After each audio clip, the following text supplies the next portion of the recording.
ராமாயணத்தில் ஒவ்வொரு அடியும் ஒவ்வொரு ஸ்லோகங்களிலும் ராமரை பார்ப்பவர்கள் அந்த திவ்யமான சரித்திரத்தை படிக்க படிக்க ஆனந்தமாக இருக்கும். ராமருடைய சாநித்தியத்தை சுலபமாக பெற்றுவிட முடியும்.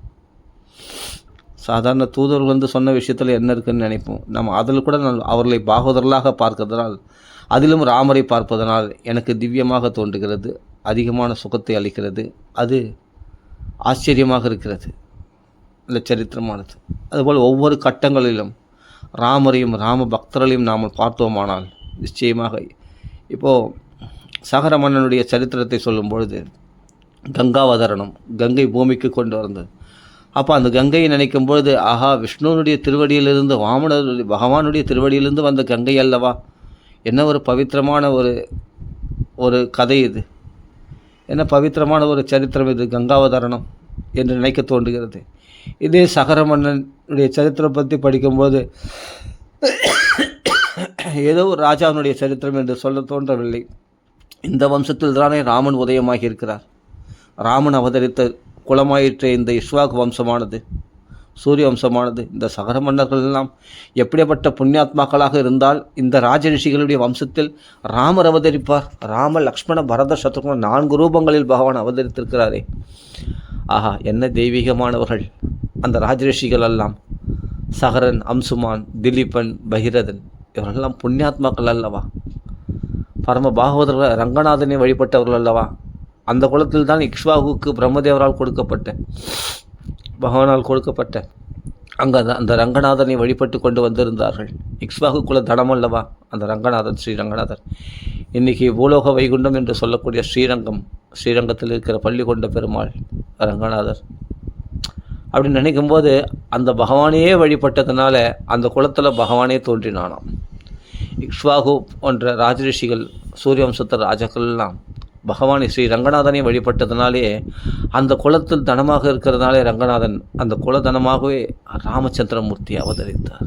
சாக்ஷாத் பகவானே ராமனாக அவதரித்த அந்த சூரிய வம்சத்தினுடைய சூரிய குலத்தின் பெருமை அதிகமாக 3 லோகத்திலையும் அந்த புகழ்வுடையதாக அந்த இக்ஷ்வாகு வம்சமே ரகுகுல திலகனாக, ஆஹா, இக்ஷ்வாகு வம்ச குல திலகனாக, இக்ஷ்வாகு வம்ச பிரபவோ ராமோ நாமோ ஜனேஸ்வதா அப்படின்னு நாரத சொல்கிறார்.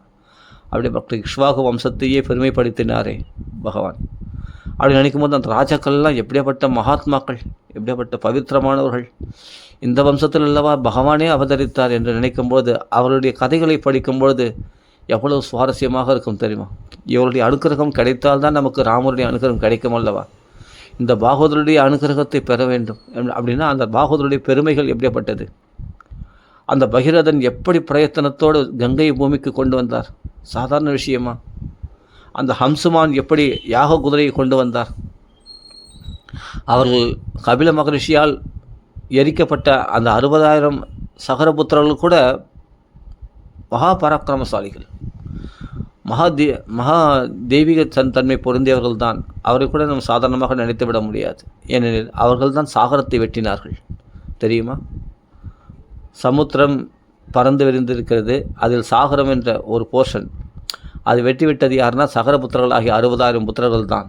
அவர்கள் எப்படிப்பட்ட பராக்கிரமசாலிகளாக இருந்தால் இவ்வளோத்தோடு பாதாளம் வரைக்கும் அதை வெட்டி எடுத்துக்கொண்டு வெட்டி அவைகளை பள்ளத்தை தோன்றி அவைகளை சகரபுத்திரர்களால் நிரப்பப்பட்ட அந்த சமுத்திரம் சாகரம் என்று பெயர் பெற்றதாக இன்று இருக்கிறது என்றால் அந்த சமுத்திரராஜன் கடன்பட்டவனாக இருக்கின்றான் இந்த 60,000 புத்திரர்களுக்கு.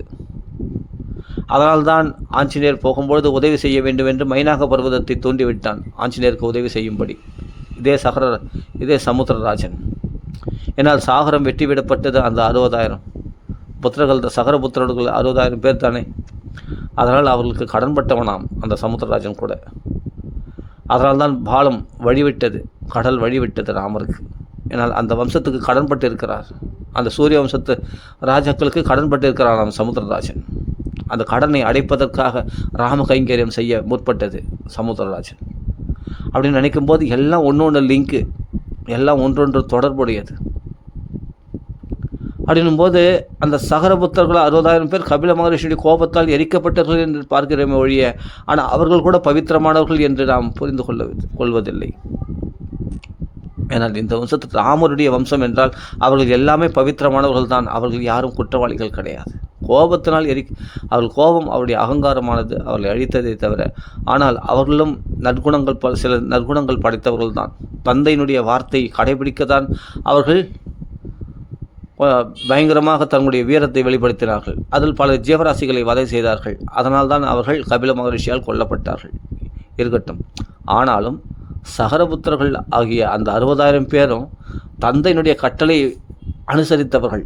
ஏனென்றால் ராமரே பித்ருவாக்கிய பரிபாலனம் செய்தவர்கள் நம் முன்னோர்கள். அந்த வழியை தான் நான் பின்பற்றுகிறேன் என்று சொல்லும்பொழுது, இந்த சகரபுத்திரர்கள் 60,000 பேர் தன் உயிர் போனாலும் பரவாயில்லை, ஆனால் தன் தந்தையின் சொல்படி அந்த யாக குதிரையை மீட்டு வருவது என்று அவர்கள் கங்கணம் கட்டி கொண்டு பித்ருவாக்கிய பரிபாலனம் கடைபிடித்தார்களே, அவர்கள் தர்மாத்மாக்கள் தானே. இல்லை என்றால் ராமர் வாக்காலே அவர்களை உதாரணமாக சொல்வாரா? அந்த சக்கரபுத்திரர்கள் 60,000 பேரை யோசித்து பாருங்கள். எல்லாமே நம்ம பார்க்கிற கண்ணோட்டம் எல்லாமே பவித்திரமானவர்கள் என்றால் பவித்திரமானவர்கள் தான். இதில் யாரும் குறைப்பட்டவர்கள் கிடையாது. ராவணனை கூட, ராவணன் கும்பகர்ணன் கூட மகாத்மாக்கள். ஏன்னா ராமனை நேராக தரிசனம் செய்திருக்கிறான். அவன் ராமரோடு சண்டை போட்டிருக்கிறான். சீதையை தரிசித்திருக்கிறான். லக்ஷ்மணரை தரிசித்திருக்கிறான். பாக்கியசாலி அல்லவா? நம்மால் எவ்வளோ நாமங்கள் சொல்கிறோம், ஆனால் பகவானை தரிசிக்க முடியவில்லை என்று இயங்குகிறோம். ராமனை நேரில் பார்த்துருக்கான் ராவண கும்பகர்ணன் தான். அவரெல்லாம் மகாத்மாக்கள் தான். ஒரு விதத்தில் போனால் அவரெல்லாம் ஒரே ஒன்று காமம் தான் அவனை கெடுத்ததே தவிர வேறு மற்ற குணங்கள்லாம் பார்த்தா நிறைய சிறப்பான குணங்கள் வால்மீகி வர்ணிக்கிறார். உத்தரகாண்டத்தில் பார்த்தா இமயமலையே தூக்கக்கூடிய பராக்கிரமசாலி, வேதங்கள்லாம் அத்தியனம் செய்தவன் ராவணன். சாமகானம் பாடி சிவனையே மகிழ்வித்தவன் அவன். அப்படிப்பட்ட ஒரு தலையை அறுத்து ஒரு கைகளை அறுத்து வீணையாக மீட்டி சாமகானம் பாடி சிவனை மகிழ்வித்தவன். இமயமலையே தூக்கினவன். சாதாரணமானவன் கிடையாது. எல்லா தேவர்களையும் அழிக்க அப்படிப்பட்ட தபசக்தி பொருந்தியவன். அக்னிஹோத்ரி, அவனை மாதிரி அக்னிஹோத்திரம் பண்ணவங்க யாரும் கிடையாது. 10 தலையை ஹோமம் பண்ணி சிவனை சந்தோஷப்படுத்தினவன். அவன் தபசனால் பிரம்மதேவரே சந்தோஷம் அடைந்து அவனுக்கு வேண்டிய வரங்களை அளித்தார். அவர்களாம் தபஸ்விகள். அவருடைய தேஜஸுக்கு முன்னாடி ஆஞ்சநேயர் சொல்கிறார், என்னுடைய தேஜஸ் ஒன்றுமே இல்லைன்றார். ராவணனுக்கு அவ்வளவு தேஜஸ். அப்படிப்பட்ட தப பிரபாவம் உடையவன் என்று ஆஞ்சநேயரை பார்த்து ஆச்சரியப்படும்படி தேஜஸ் உடையவன் ராவணன். சாதாரணமான விஷயங்களா இவைகள்லாம்? அதனால் ராவணன் கும்பகர்ணன் என்ற பேரை சொன்னால் கூட நம்ம பவித்திரமாயிடுவோமா? ஏகிம் அக்ஷரம் புரக்தம் மகாபாதக நாசனம். இந்த ராமாயணத்தில் உள்ள ஒவ்வொரு அக்ஷரமும் மகாபாதகங்களை போக்கக்கூடியது. அப்போ ராவணன் கும்பகர்ணன் பேர்லாம் இந்த ராமாயணத்தில் தானே இருக்குது, வெளியில் இல்லையே. ராமாயணத்தில் தானே வருது இதெல்லாம், ராவணன் கும்பகர்ணன்ற பேர்லாம். அது கூட நம்ம பவித்திரமாக்கிட்டோமா? சேங்காலிபுரம் அனந்தராம் தீட்சிதர் சொல்லுவார், ராவணன் கும்பகர்ணன் பேரை சொன்னால் கூட நம்ம பவித்திரம், மகாபாதகங்கள் நம்ம விட்டு போயிடும். அப்படிப்பட்டது ராமாயணம், தெய்வீகமானது. ஆனால் ராமாயணம் சிறப்பு பெறுவது யாருனால் பக்தர்களால். அந்த பெருமைகளை எடுத்து அள்ளி பருக தெரியாதவங்களுக்கு இந்த அனுவாதம் பண்ணி எடுத்து சொல்கிறவங்க அப்படிப்பட்ட பரம ரசிகர்களாக, ராம தீவிர பக்தர்கள், ராம பித்தர்களாக இருப்பவர்கள் வாக்கில் ராமாயணம் கேட்கணும். ஆடுங்கப்பா, ராமாயணம் அப்படி தேன் போல சுவைக்கும். ஒவ்வொரு கட்டத்தையும் ரசித்து படிக்கிறவங்களுக்கு கொடுத்து பாருங்கள் இந்த ராமாயணத்தை. ஒன்றும் இல்லை, சீதா சம்பாஷணம் மட்டும் எங்கெங்கெல்லாம் வருதுன்னு பாருங்கள். சீதை ராமருக்காக இயங்குவதும், ராமருக்கு சீதை பிரிஞ்சிருக்கும் பொழுதும் அவர்கள் இணைந்திருக்கிறார்கள் மனதால். உடலால் பிரிந்திருக்கிறார்கள், மனதால் இணைந்திருக்கிறார்கள். என்ன மாதிரி லவ் அது? என்ன மாதிரி ஒரு காதல் அது? என்ன மாதிரி ஒரு தெய்வீக காதலுங்க? நீங்கள் கொச்சப்படுத்துகிற மாதிரி ஒரு போலியான அன்பு கிடையாது. காமத்துக்கு உட்பட்ட அன்பு கிடையாது அது. ராம சீதெல்லாம் சாதாரண, அவங்களாம் பஞ்சபூதங்களா? அவங்களாம் சச்சிதானந்த ஸ்வரூபம் அல்லவா? தன்னுடைய அந்தரங்க சக்தி அல்லவா சீதை? அவள் தேவமாயேவ நிர்மிதா அப்படின்னு தான் வால்மீகி சொல்கிறார். சாக்ஷாத் தேவன் பகவானுடைய மாயை, அதாவது அந்தரங்க சக்தி அவள். அவரிடத்தில் களங்கமே இருக்காது. இந்த அன்பு பௌதிக அன்போடு சேர்த்து பேசவே கூடாது. ராமருடைய சீதையுடைய அன்பை, ஏன்னா பௌதிகமான அன்பு காமத்தை மையமாக கொண்டது. பௌதிகமான தம்பதிகளுடைய சௌக்கியம் எங்கே போய் முடியும்னா காமத்தில் முடியும். ஆனால் இது தெய்வீகமான சௌக்கியத்தை கொடுக்கக்கூடிய தெய்வீகமான அன்பாகிய இது பேரானந்தத்தில் கொண்டு போய் முடிக்கக்கூடிய அன்பு. அது பேரானந்தத்தில் கொண்டு போய் முடிக்கக்கூடிய காதல். அது சீதை ராமனுடைய காதலை தியானம் செய்து தானே ஆஞ்சநேயர் பிரம்மச்சரியத்தை கடைபிடித்தார். ஏனென்றால் அது பௌதிக காமத்தை உண்டு பண்ணக்கூடியதாக இருந்தால் சீதை ராமன் எப்பொழுதும் ராம் சீதா நாமத்தை சொல்லிக்கொண்டு ராமகதைகளை எப்பொழுதும் கேட்டு ராமகதைகளை பேசிக்கொண்டு எப்படி ஆஞ்சநேயர் சஞ்சரிப்பார்? அப்போ அது தெய்வீகமான காதலாக இருந்ததனால் தானே அந்த ஹிருதய நோயாகிய அந்த பௌதிகமான காமம் அடியோடு அற்றுவிட்டது. நித்திய பிரம்மச்சாரியாக ஆஞ்சநேயர் சஞ்சரிக்கின்ற ராமகதைகளை பேசிக்கொண்டு எத்த ரகுநாத கீர்த்தனம் சற்றதான் அதெல்லாம் ரசித்து கேட்குறாரு. எங்கெல்லாம் ராமாயண கதை சீதாராமனுடைய பெருமைகளை சீதாராமனுடைய காதலை பற்றி பேசி அனுபவிக்கிறார்களோ அந்த இடத்துல போய் கண்களில் கண்ணீர் மல்க ஆனந்த பாஷமோடு கைகூப்பி கொண்டு அஞ்சலி செய்து கொண்டு அந்த இடத்துல அவர்களை கைகூப்பி வணங்கி கொண்டு இப்படிப்பட்ட ராம அந்த அமிர்தத்தை எங்கள் காதில் வர்ஷிக்கிறீர்களே என்று அவர்களை கும்பிட்டு கொண்டு அந்த இடத்துல வாசம் செய்கிறாராம். ஆஞ்சநேய மதி பாடலானனம் காஞ்சனாத்ரி கமனீய விக்கிரகம் பாரிஜாத தருமூலவாசினம் பாவயாமி பவமானநந்தனம் எத்திர ரகுநாத கீர்த்தனம் தத்திர கிருதமஸ்து ஹஞ்சலிம் பாஷ்பவாரி பரிபூர்ணலோச்சனம் மாருதிம் நமத ராட்சசா அந்தகம். ராட்சசர்களுக்கு யமன் போல அந்த ராவணன் காமம் குரோதம் போன்ற ராட்சசர்களுக்கு யமனாக நிற்கக்கூடியவரான் அந்தகனா. ஆனால் பக்தர்களுக்கு கைகூப்பி கொண்டு அப்படியே ஒரு குழஞ்சி போன இருதயம் உடையவராக ஒரு சாதுவாக அப்படியேப்பட்ட சாஃப்டான மனம் படைத்தவராக ஆஞ்சநேயர் காட்சியளிக்கின்றாராம். அவரை மாதிரி ஒரு சாது கண்டுபிடிக்க முடியுமா? அந்த ராம கதைகளை சீதை ராமனுடைய காதலை பற்றி பேசிக்கொண்டே இருக்கலாம். அது பௌதிகமான கிளர்ச்சியை உண்டாக்காது, அது ஆன்மீகமான சந்தோஷத்தை அதிகரிக்க செய்யும். நமக்குள்ளே அந்த சந்தோஷம் இருக்குது, அது உண்டு பண்ண அவசியம் இல்லை, அதை அதிகரிக்க செய்யும். அந்த ஆன்மீக உணர்வை தட்டி எழுப்பி நமக்குள்ள ஆன்மீக ஆனந்தத்தை உண்டு பண்ண செய்யும். அப்படிப்பட்டது இந்த சீதாராமனுடைய கதைகளை படித்தால் அது கேட்பதற்கும் ஆனந்தமாக இருக்கிறது. அதே சமயத்தில் அது பௌதிக கிளர்ச்சியை உண்டு பண்ணாமல் காமத்தை உண்டு பண்ணாமல் காமத்தை போக்கக்கூடிய மருந்தாக அமைகிறது இந்த சீதாராமனுடைய சரித்திரமானது, சீதாராமனுடைய காதலானது. அருமையான சரித்திரம். அந்த ராமனை பிரிந்து சீதை ஏங்குகின்ற அந்த ஏக்கங்கள், அவளை நினைத்து இவள் புலம்புவது, அவளை ரசிப்பது, ஆஞ்சநேயரில் அவருடைய வர்ணனைகளை கேட்டு ரசிப்பது, ஆஹா ஆஹா ஆஹா. அதே போல் ராமர் சீதையை நினைச்சு புலம்பி அவளுடைய அழகை ரசித்து அவளுடைய பேச்சுக்களை அவளுடைய நடைமுறை பாவனைகளை ரசித்து ராமர் இயங்குவது என்பதெல்லாம் நீங்கள் படித்து பாருங்கள், உங்கள் மனமே மாற்றமாகிவிடும். ஆனால் தெய்வீக நிலையில் இருந்து படித்தால் நிச்சயமாக அது நமக்கு ஆனந்தத்தை விருத்தி செய்யும். அது பௌதிகமாக எடுத்துக்கொள்ளக்கூடாது. ராமனுக்கும் சீதைக்கும் உள்ள காதலை பௌதிகமான காதலாக லோக விஷயமாக எடுத்துக்கொள்ள, அது தெய்வீகமானது திவ்யமானதாக நாம் அனுபவிக்க ஆரம்பித்தால் அந்த சீதாராமனை சேர்த்து வைத்து நம்ம பார்த்து அனுபவித்து ஆஞ்சநேயர் 2 பேரும் சேர்த்து வச்சத மாதிரி நம்மளும் சேர்த்து வச்ச இருதயத்தில் பார்த்தோமானால் நமக்கு உலகத்தால் யாராலும் ஆக வேண்டியது ஒன்றுமே இல்லை.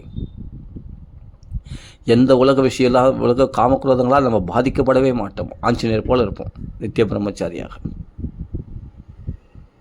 அவ்வளோ பலம் பெருகும் நமக்குள்ள, ஆன்மீக பலம். இது சந்தோஷமே போதுண்டா, இதை விட பெரிய சந்தோஷம் உலகத்தில் என்ன இருக்குன்னு. அதுதான் கல்யாணம் பண்ணிக்கல ஆஞ்சநேய சுவாமி. நிறைய வானர்கள் திருமணம் செய்து கொள்ளவில்லை, அது தெரியுமா? எவ்வளோ நல்ல நேர் எவ்வளோ பேர் இருக்காங்க இந்த ராம் பக்தியில் தெளிச்சு.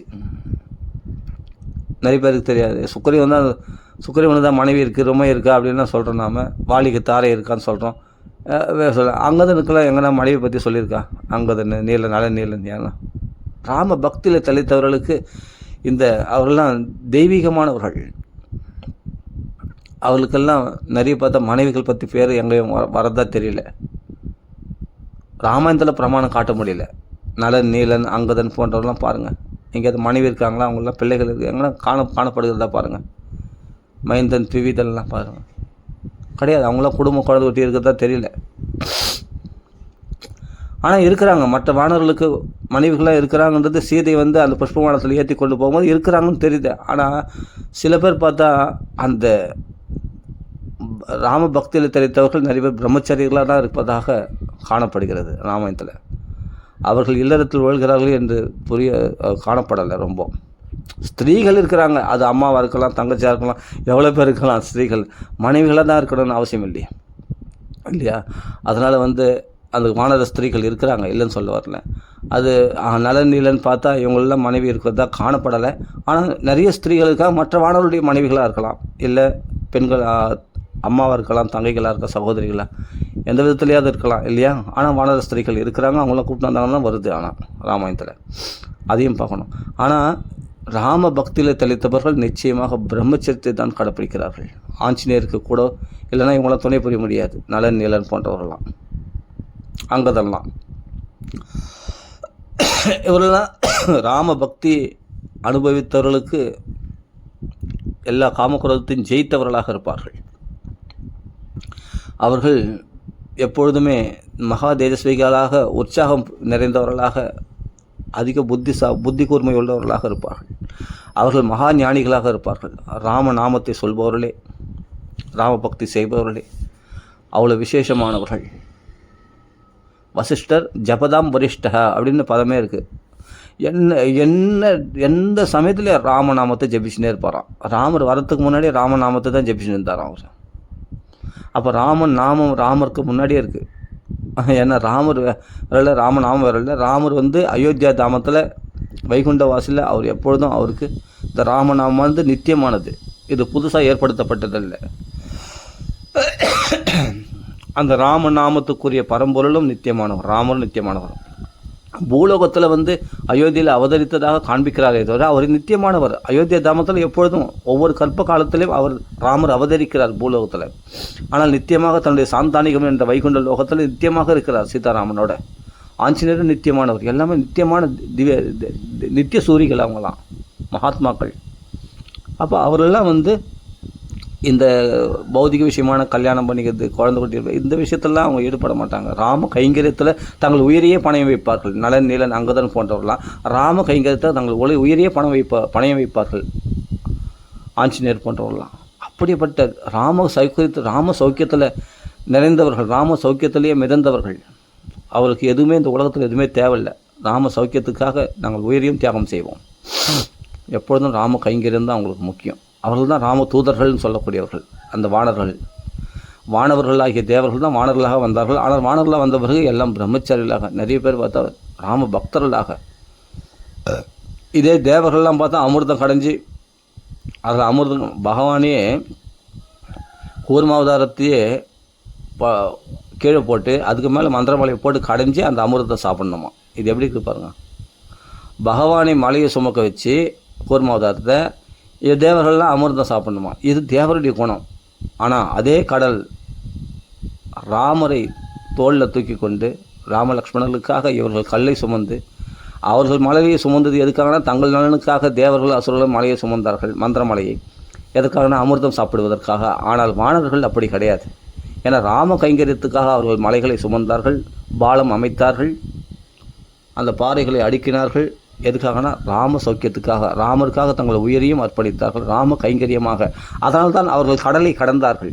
அந்த சமுத்திரத்தில் பாலம் போட்டு அந்த கடலை கடந்தார்கள். அந்த பாலத்தின் மூலமாக அந்த கடலில் மூழ்கிவிடவில்லை. ஆனால் இவர்கள் கடைந்த மலையும் கடலில் மூழ்கிவிட்டது. பிறகு கூர்மாவதாரம் எடுத்து பகவான் தான் உயர்த்தினான். அதற்கு பிறகும் அந்த வாசிகளுடைய தீட்சணத்தினால் அவஸ்தைப்பட்டார்கள். அதுக்கு சிவபெருமானிடம் ஓடினார்கள். விஷத்தை பானம் செய்து மறுபடியும் அவர்கள் பலவிதமான பொருட்கள் வந்தது. இவைகளுக்கெல்லாம் ஆசைப்பட்டவர்கள் தான் இந்த தேவர்கள், அற்பமான ஆசையுடையவர்கள். கடைசியில் அமிர்தத்தை பெற்றார்கள். அந்த அமிர்தத்தை சாப்பிட்டும் அவர்களுக்கு அழிவு உண்டு. ஆனால் ராமாமிர்தத்தை, ராம கதைகளை கேட்ட இந்த வானர்களுக்கோ, ஜாம்பவானுக்கோ, ஆஞ்சநேய சுவாமிகளுக்கோ சிரஞ்சீவிகள், அவர்களுக்கு அழிவே கிடையாது. அப்படியே அவர்கள் உடலை விட்டால் அவர்களெல்லாம் வைகுண்டத்தை அடையக்கூடியவர்கள், திவ்யமானவர்கள். அப்போ இந்த தேவர்களை காட்டிலும் ராம பக்தர்களாகிய வானவர்கள் சிறந்தவர்கள் அல்லவா. இவர் கடலில் என்ன கிடைக்கும் என்று கடலை கடைந்து கொண்டிருக்கிறார்கள். இவர்கள் கடலை கடந்து விட்டார்கள் அல்லவா, சம்சார சாகரத்தை கடந்து விட்டார்கள் அல்லவா. கடந்தல்லவா லங்கையில் போய் ராவணனை வதம் செய்து. அப்படி இல்லை என்றால் ஒரு ஆஞ்சநேயர் சுவாமி போய் ராவணன் ஒரு கலக்கலைக்கு ராவணன் கண்களில் விரலை விட்டு ஆட்டி அந்த ராவணன் எல்லா ராஷ்டிரங்களையும் துவம்சம் பண்ணி 80,000 ராஷ்டிரங்களை வதம் செய்து 5 சேனாதிபதிகளை வதம் செய்து லங்கையை தீக்கிரையாக்கி அப்படி ஜெய ஸ்ரீராம் அப்படி என்று கட்சிப்பாரா ஆஞ்சநேயர் சுவாமி. ஏன்னா ராம பலம்.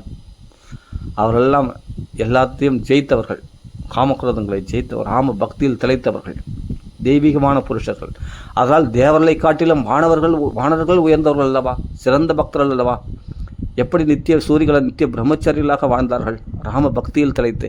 எதனால் தான் இந்த சீதை ராமனை சேர்த்து வைக்க வேண்டும் என்ற எண்ணத்தினாலே இருந்ததுனால்தான் அவர்கள் உலக விஷயமான ஆசைகளிலே உலக ஆசைகள் அற்றவர்களாக சிறந்த மகாத்மாக்களாக பிரகாசிக்கிறார்கள். பரமாம்சர்கள் என்பவர்கள் அவர்கள்தான். அந்த ராமதூதர்கள் யார் ராமநாமத்தை சொல்லிக் கொண்டிருக்கிறார்களோ, யார் ராமாயணம் பாராயணம் செய்து கொண்டிருக்கிறார்களோ அவர்களை சுற்றி சுற்றி வந்து கொண்டிருக்கிறார்கள். இன்றும் ஒரு இடத்தில் மாணவர்களே இறங்கி விட்டார்கள் ராம பக்தனுக்காக என்று ஒரு சரித்திரமே இருக்கிறது. அது சரியாக ஞாபகம் இல்லை. ஆஞ்சநேய சுவாமி எத்தனையோ இடத்தில் காப்பாற்றிருக்கிறார் ராம பக்தர்களை, துளசிதாசரை,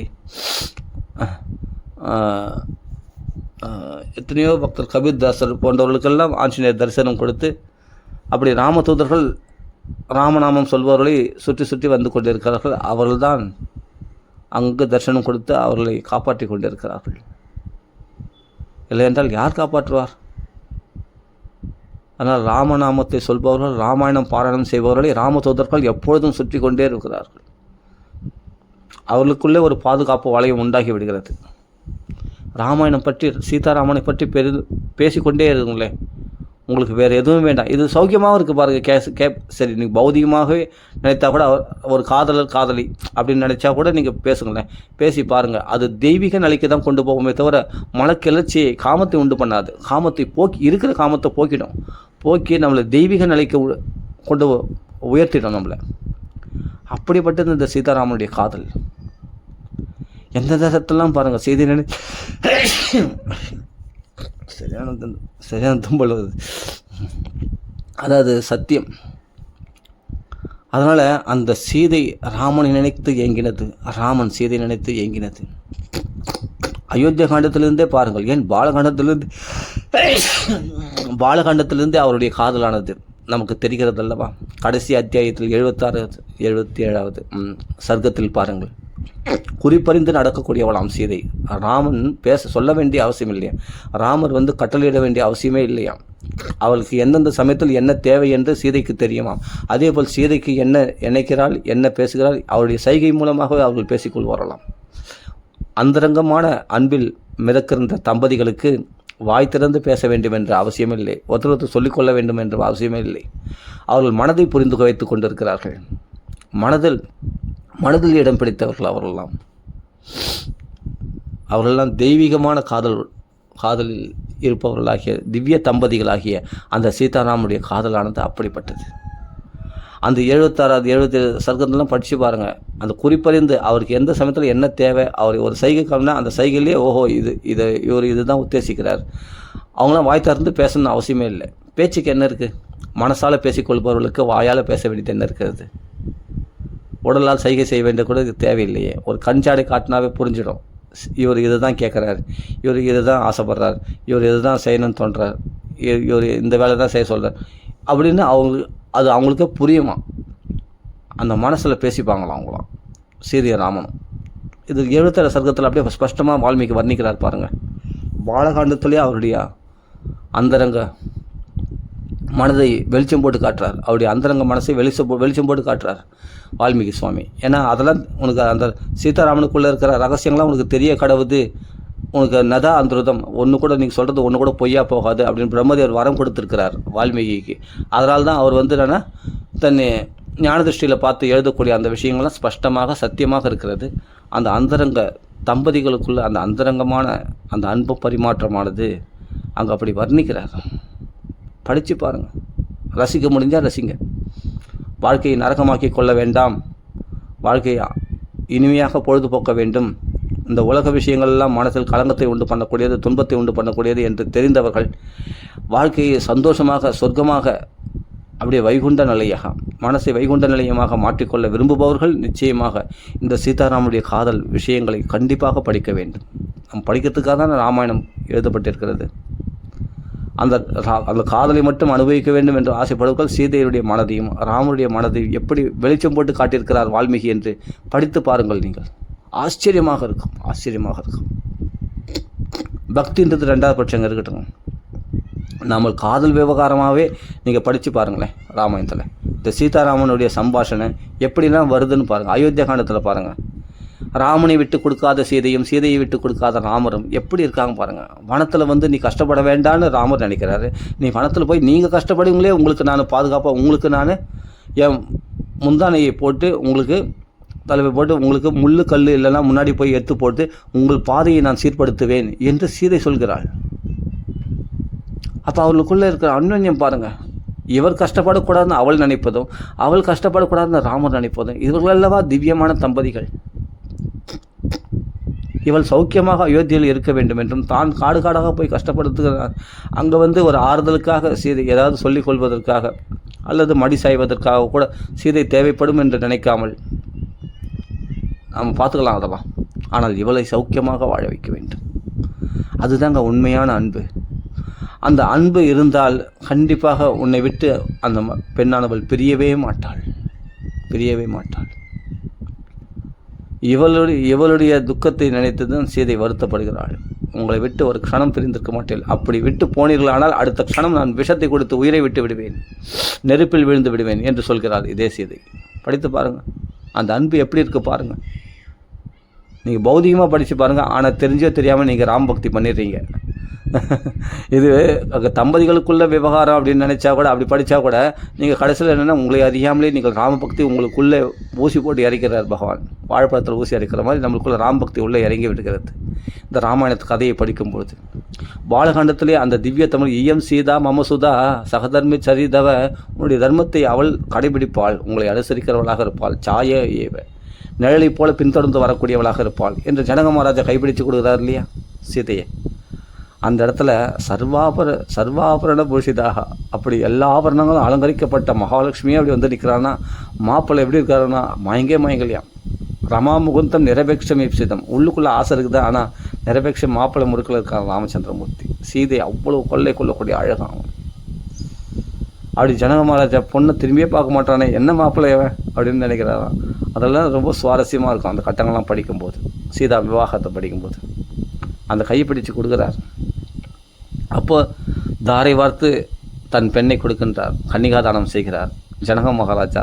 அப்படின் போது அது எவ்வளோ மங்களகரமாக இருக்கிறது. அந்த கல்யாணம் எப்படி நடந்ததுன்னா விஸ்தாரமாக வர்ணிக்கிறார் வால்மீகி. அந்த அந்த அக்னியை 3 தரம் வளம் வந்தது, அவர்கள் அம்மிச்சாரி வந்து அருந்ததி பார்த்து, இதுபோல் அவர்கள் அந்த அங்கே எப்படி அலங்காரமாக இருந்தது எல்லாமே அந்த சீதா விவாகத்தை படிக்கும்போது உண்மையிலேயே அந்த சீதாராம கல்யாணத்தில் நாம் ஒரு ஆளாக அங்கே ஜனங்களாக நம்ம கலந்துருந்து பார்க்குற மாதிரி இருக்கும். பார்த்தா அயோத்தியாவாசிகளோட ஒருத்தராக இருந்து பார்க்குற மாதிரி இருக்கும்.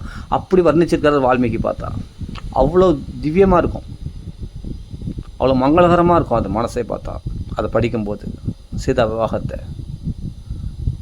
அப்படி அனுபவிக்கிறதுக்கு கிரந்தம் இருக்கே. நம்ம நல்ல அந்த இது பாருங்க, நம்ம ஆரம்பத்துலேருந்து படிக்கணும் அவசியம் இல்லைங்க. இந்த சீதாராமனுடைய கட்டை மட்டும் எங்கெங்கே வருது அதை மட்டும் பொறுக்கி எடுத்து தனியாக படிக்கலாமே.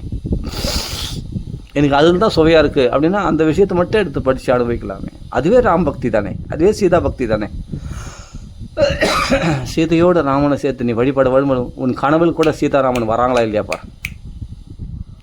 நீ இது மாதிரி அந்த சீதாராமன் சம்பாஷணைகள் மட்டும் எடுத்து படித்து பாருங்கள். கனவுல கூட உங்களுக்கு ராமனை நான் எனக்கு என் கனவுல வந்திருக்காரு, அதுக்காக சொல்கிறேன்.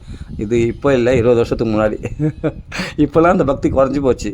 இப்போல்லாம் குடும்பஸ்தன் ஆகிட்டேன், அதெல்லாம் முடிஞ்சு போச்சு. அதெல்லாம் ஆரம்ப கால கல்யாணத்துக்கு முன்னாடி இதெல்லாம் படித்து அனுபவிச்சிருக்கேன். அப்போ அனுபவிக்கும் போது கனவுல கூட ராமர் தான் தெரியும். கோதண்டபாணியாக சீதாராமன் காட்சியளிப்பார்கள். அது 20 வருஷத்துக்கு முன்னாடி, 20 வருஷம் 10-15 வருஷத்துக்கு முன்னாடி அப்படி வந்திருக்கு. கல்யாணத்துக்கு முன்னாடி 20 வருஷத்துக்கு முன்னாடி 10-15 வருஷத்துக்கு முன்னாடி கூட அப்படி அனுபவிச்சிருக்கேன். கனவுல வந்திருக்கார் பகவான், என் கனவுல வந்திருக்கார். ஆனால் இப்போ வரல. இப்போல்லாம் மாறி போச்சுக்க. அதே பல விதமான ஃபேமிலி ப்ராப்ளம்ஸில் இதெல்லாம் எங்கே படிக்கிறதுக்கு நேரம் இருக்குது, பணம் சம்பாதிக்கணும், அது இதுன்னு பல விஷயங்களில் ஈடுபாடு. அப்புறமா மறுபடியும் பகவத் விஷயத்துக்கு பாகவதத்தில் வந்து முழுக்கின பிறகு இந்த ராமாயணத்தை படிக்கிறதே இல்லை. ரொம்ப ராமாயணம் தச்சு விட்டு போச்சு. அப்போ அந்த சுவையிலே ஒரு டைமில் ஒன்ஸ் அப்பான டைம் அந்த சமயத்தில் இருக்கும்பொழுது அவ்வளவு ஆனந்தத்தை அனுபவித்தேன். அதான் சொல்ல, கனவுல கூட ராமர் தெரிவார். அந்த சீதாராம சம்பாஷணைகளே மனசில் ஓடிங்கன்னு இருக்கும். அதே நினைவுகள், அதே சம்பாஷணை, அந்த விஷயமே எடுத்து படிப்பேன். இந்த முறையாக படிக்கிறதுலாம் கிடையாது. ராமாயணத்தில் முறையாக படிக்கிறது அந்த மூலப்பாராயணம் தான் படிப்பேன் முறையாக. இதெல்லாம் ராமாயணம் வந்து யாராவது படித்து காட்டணுன்னா முறையாக படித்து காட்டுவேன். எங்கள் தாத்தாக்கெல்லாம் ஆனால் நான் படிக்கணும்னு ஆசைப்படும் போது எனக்கு பிடிச்ச கட்டங்கள்னா சீதாராமனுடைய சம்பாஷணைகள், அதை மட்டும் எடுத்து படிப்பேன். எங்கெங்கே இருக்குது அப்படின்னு அயோத்தியா காண்டத்தில் பார்த்தா அவர் 2 பேரும் 5 சர்க்கம் சீதாராமனுடைய சம்பாஷணை ரொம்ப சூப்பராக இருக்கும் படிக்கிறதுக்கு. அப்புறமா அவர் போகிற வழியில் அந்த இடத்துல அவள் கை கொடுத்து அந்த படகுகளை ஏற்றுறது, அவள் வெட்கப்படுறது, அப்படியே சீதையை தூக்கி அங்கே விட்டுறது. அதே சமயத்தில் சீதை ராமனுக்காக அந்த ஆலமரத்தில் பிரார்த்தனை பண்ணிக்கிறது, ராமர் நல்லபடியாக திரும்பி சேரணும் அப்படின்னு. அவளும் எங்கள் மாமனாரெலாம் நல்லா இருக்கணும் அப்படின்னு பிரார்த்தனை பண்ண தன் குடும்பத்துக்காக, தன் பிறந்த குடும்பத்துக்காக அது பலமாக புகுந்த குடும்பம் அந்த மாமனாரெலாம் சந்திக்கிறேன் நான் மறுபடியும் இந்த இடத்துல நாங்கள் அயோத்தியில் சந்தோஷமாக பிரவேசிக்கணும் அப்படின்ட்டு அந்த நதி தேவதையை வழிபடுறதும், அந்த ஒரு ஆலவிருஷத்தை வழிபடுறதும். அப்போது ராமருக்கு ரொம்ப பிரியத்துக்குரியவளாக அந்த மந்தாகினி நதியில் அவர்கள் நீந்தி விளையாடுறதும், அந்த இடத்துல அவர்களுடைய சம்பாஷணைகள். உன்னோடு இருக்கும்பொழுது எனக்கு அயோத்தியே நினைக்க தோணலை சீத்தே, நான் இப்படியே இந்த இடத்துல நம்ம இந்த சித்திரக்கூடத்திலேயே இருந்தெல்லாம் போல தோன்றுகிறது. நமக்கு தான் உதவிக்கு லக்ஷ்மணன் இருக்கிறானே, லக்ஷ்மணன் தம்பியுடையான் படை கஞ்சான், எந்த எதிரிகள் வந்தாலும் லக்ஷ்மணன் பார்த்துப்பான், நான் உன்னோட சௌக்கியமாக நான் இந்த இடத்துல இருந்தெல்லாம் போல தோன்றது சீத்தே அப்படின்னு மந்தாகி நதியில் அந்த ஜலஸ்நானம் பண்ணும்போது அங்கே சம்பாஷணைகள் அருமையாக இருக்கும், சீதாராமுடைய சம்பாஷணைகள். இப்படிலாம் படித்து அனுபவிக்கும்போது ஆஹா. அது இல்லாமல் மனசிலை என்ற திலகத்தை எடுத்தாராம் சீதைக்கு, அப்படி மனசாலேயே அவளுக்கு திலகத்தை இட்டாராம் ராமர். அது உண்மையிலே திலகமாக போய் நெத்தியில் போய் பதிஞ்சு போச்சு. அப்படி நினச்சா ராமருக்கு உடனே திலகம் இட முடியும். அவளுக்காக ஒரு புல்லை கொண்டு பிரம்மாஸ்திரத்தை ஏவிட்டு அந்த காக்காசுரனை வதம் செய்தார், நிகரம் பண்ணாரே, அன்னை பிடிங்கினாரே, சீதை மன்னிச்சதுனால மன்னிச்சு விட்டார். அப்படியேப்பட்ட ஒரு காக்கைக்கு கூட பிரம்மாஸ்திரத்தை பிரயோகம் பண்ணார்னா சீதைக்காக என்ன வேணாலும் பண்ணுவான். அப்படியேப்பட்ட ஒரு காதல் சீதை இடத்துல, சீதைக்கு ராமர் இடத்துல அப்படியேப்பட்ட ஒரு அன்பு. அப்படியே அதெல்லாம் படிக்க அதெல்லாம் அது வேறு லெவலுங்க. அது இந்த சுவாரஸ்யமே தனி. அது அயோத்தியா காண்டத்தில் சீதாராமருடைய சம்பாஷணை. அவர் ராமர் சம்மதித்த போது அவளை ஆலிங்கனம் பண்ணிட்டு அவள் கண்களில் எப்படின்னா ஸ்படிக துளிகள் போல் அந்த கண்ணீர் வடித்து தான் ராமருடைய மார்பில் அவள் ஆலிங்கனம் பண்ணிட்டு அவள், ஏன்னா ராமர் தன்னை அழைத்து போக சம்மதிச்சார் இல்லையா, அவள் கட்டி ஆலிங்கனம் பண்ணி அந்த கண்களில் கண்ணீர் மல்க, அந்த கண்ணீரானது அவள் அந்த பிரணயத்தோட அது ரசனையாக இருக்கும். ஜாமாதம் புருஷ விக்கிரகம், நீ ஆம்பளை வேஷம் போட்ட பெண்ணு, நீ அது தெரியாமல் எங்கள் அப்பா உனக்கு கல்யாணம் பண்ணி கொடுத்துட்டாரு, என்னை காப்பாற்ற சக்தி இல்லை உனக்கு காட்டலை, அதனால தான் என்னை ஆயுஷ் போக மாட்டேன்ற அப்படின்னு அவள் திட்டா. அந்த பிரகல்பையாக அவள் பேசுகிற அது கூட அவ்வளோட அழகாக இருக்கும். அதை அப்படியே மனசில் அப்படியே தியானம் பண்ணுவேன். இந்த சீதை எப்படி சொல்லியிருப்பா கோபத்தில், அதை ராமர் எப்படி எடுத்துருந்தார், அது பெருசாக எடுத்துக்கலையா.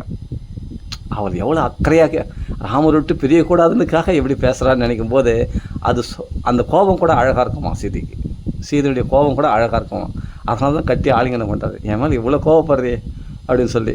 எனக்கு சுயம்போ சாக்ஷாத் நாராயண இடத்துலேருந்து கூட எனக்கு பயம் இல்லை, பிரம்மதேவரத்துல எனக்கு பயம் இல்லை, உன்னை காப்பாற்ற எனக்கு சக்தி இல்லாமல் கிடையாது. சரி நீயே வா, நீ இவ்வளோ பிடிவாதம் பண்ணும்போது நான் உன்னை பண்ணுறது உன் சௌக்கியத்துக்காக அதை நான் பார்த்தேன், சரி நீயே சொல்லுவேன் அப்படின்னு. சரி நீயே பிடிவாதமாக வரணும், அப்போ நான் ஆயுஷம் போனோம், இல்லை கண்டிப்பாக தன் சௌக்கியத்துக்காக சீதையை போய் கொடுமை கொடுத்துறான் பாரு காட்டில் போய் அப்படின்னு யாருன்னா மக்கள் சொல்லக்கூடாது அப்படின்றதுக்காக தான். உன்னுடைய அபிப்பிராயத்தை எதிர்பார்க்கறது தான் நான் இவ்வளோ நேரம் உனக்கு வேண்டான்னு சொல்லியிருந்தேன் அப்படின்னு ராமர் சொல்கிறார். அப்போது அவளுடைய அபிப்பிராயத்தை தெரிஞ்சினோடனே ராமர் இருக்க இடமே சீதைக்கு அயோத்தி அப்படின்னு சொல்கிறாங்க இல்லையா, அதான். அப்போது ராமர் பின்னாடி போகிறேன். அப்போது எனக்கு தானம் செய்வாய். உடனே அந்த யாத்ரா தானம் சந்தோஷம், மகாலட்சுமியே தானம் பண்ணுறானா எப்படி தானம் பண்ணுவா, தாராளமாக வழங்குறாளாம் எல்லாருக்கும். அந்த யாத்ரா தானம் பார்த்தா அப்படி அடுத்தது தானம் பண்ணுறார் சீதை. அவர் மேலே லக்ஷ்மணன் போய் காலில் விழுந்துட்டார். சீதைக்கு அதை போராடின மாதிரி என்னால் போராட முடியாது, என்னை சீக்கிரம் தயவுசெய்து அழைச்சின்னு போவாங்க அப்படின்னு. சரி நீ வா லக்ஷ்மணா அப்படின்னு சொல்லி. ஏன்னா இங்கே இருந்தால் பின்னாடி ப்ராப்ளம் வரும், லக்ஷ்மணன் கோபக்காரு, என்ன பிரச்சனை வந்துடும், அதெல்லாம் இவர் அழைச்சின்னு போகிறது தான் நல்லது அப்படின்னு சொல்லி தான் ராமர் அழைச்சின்னு போகிறார் லக்ஷ்மணரை.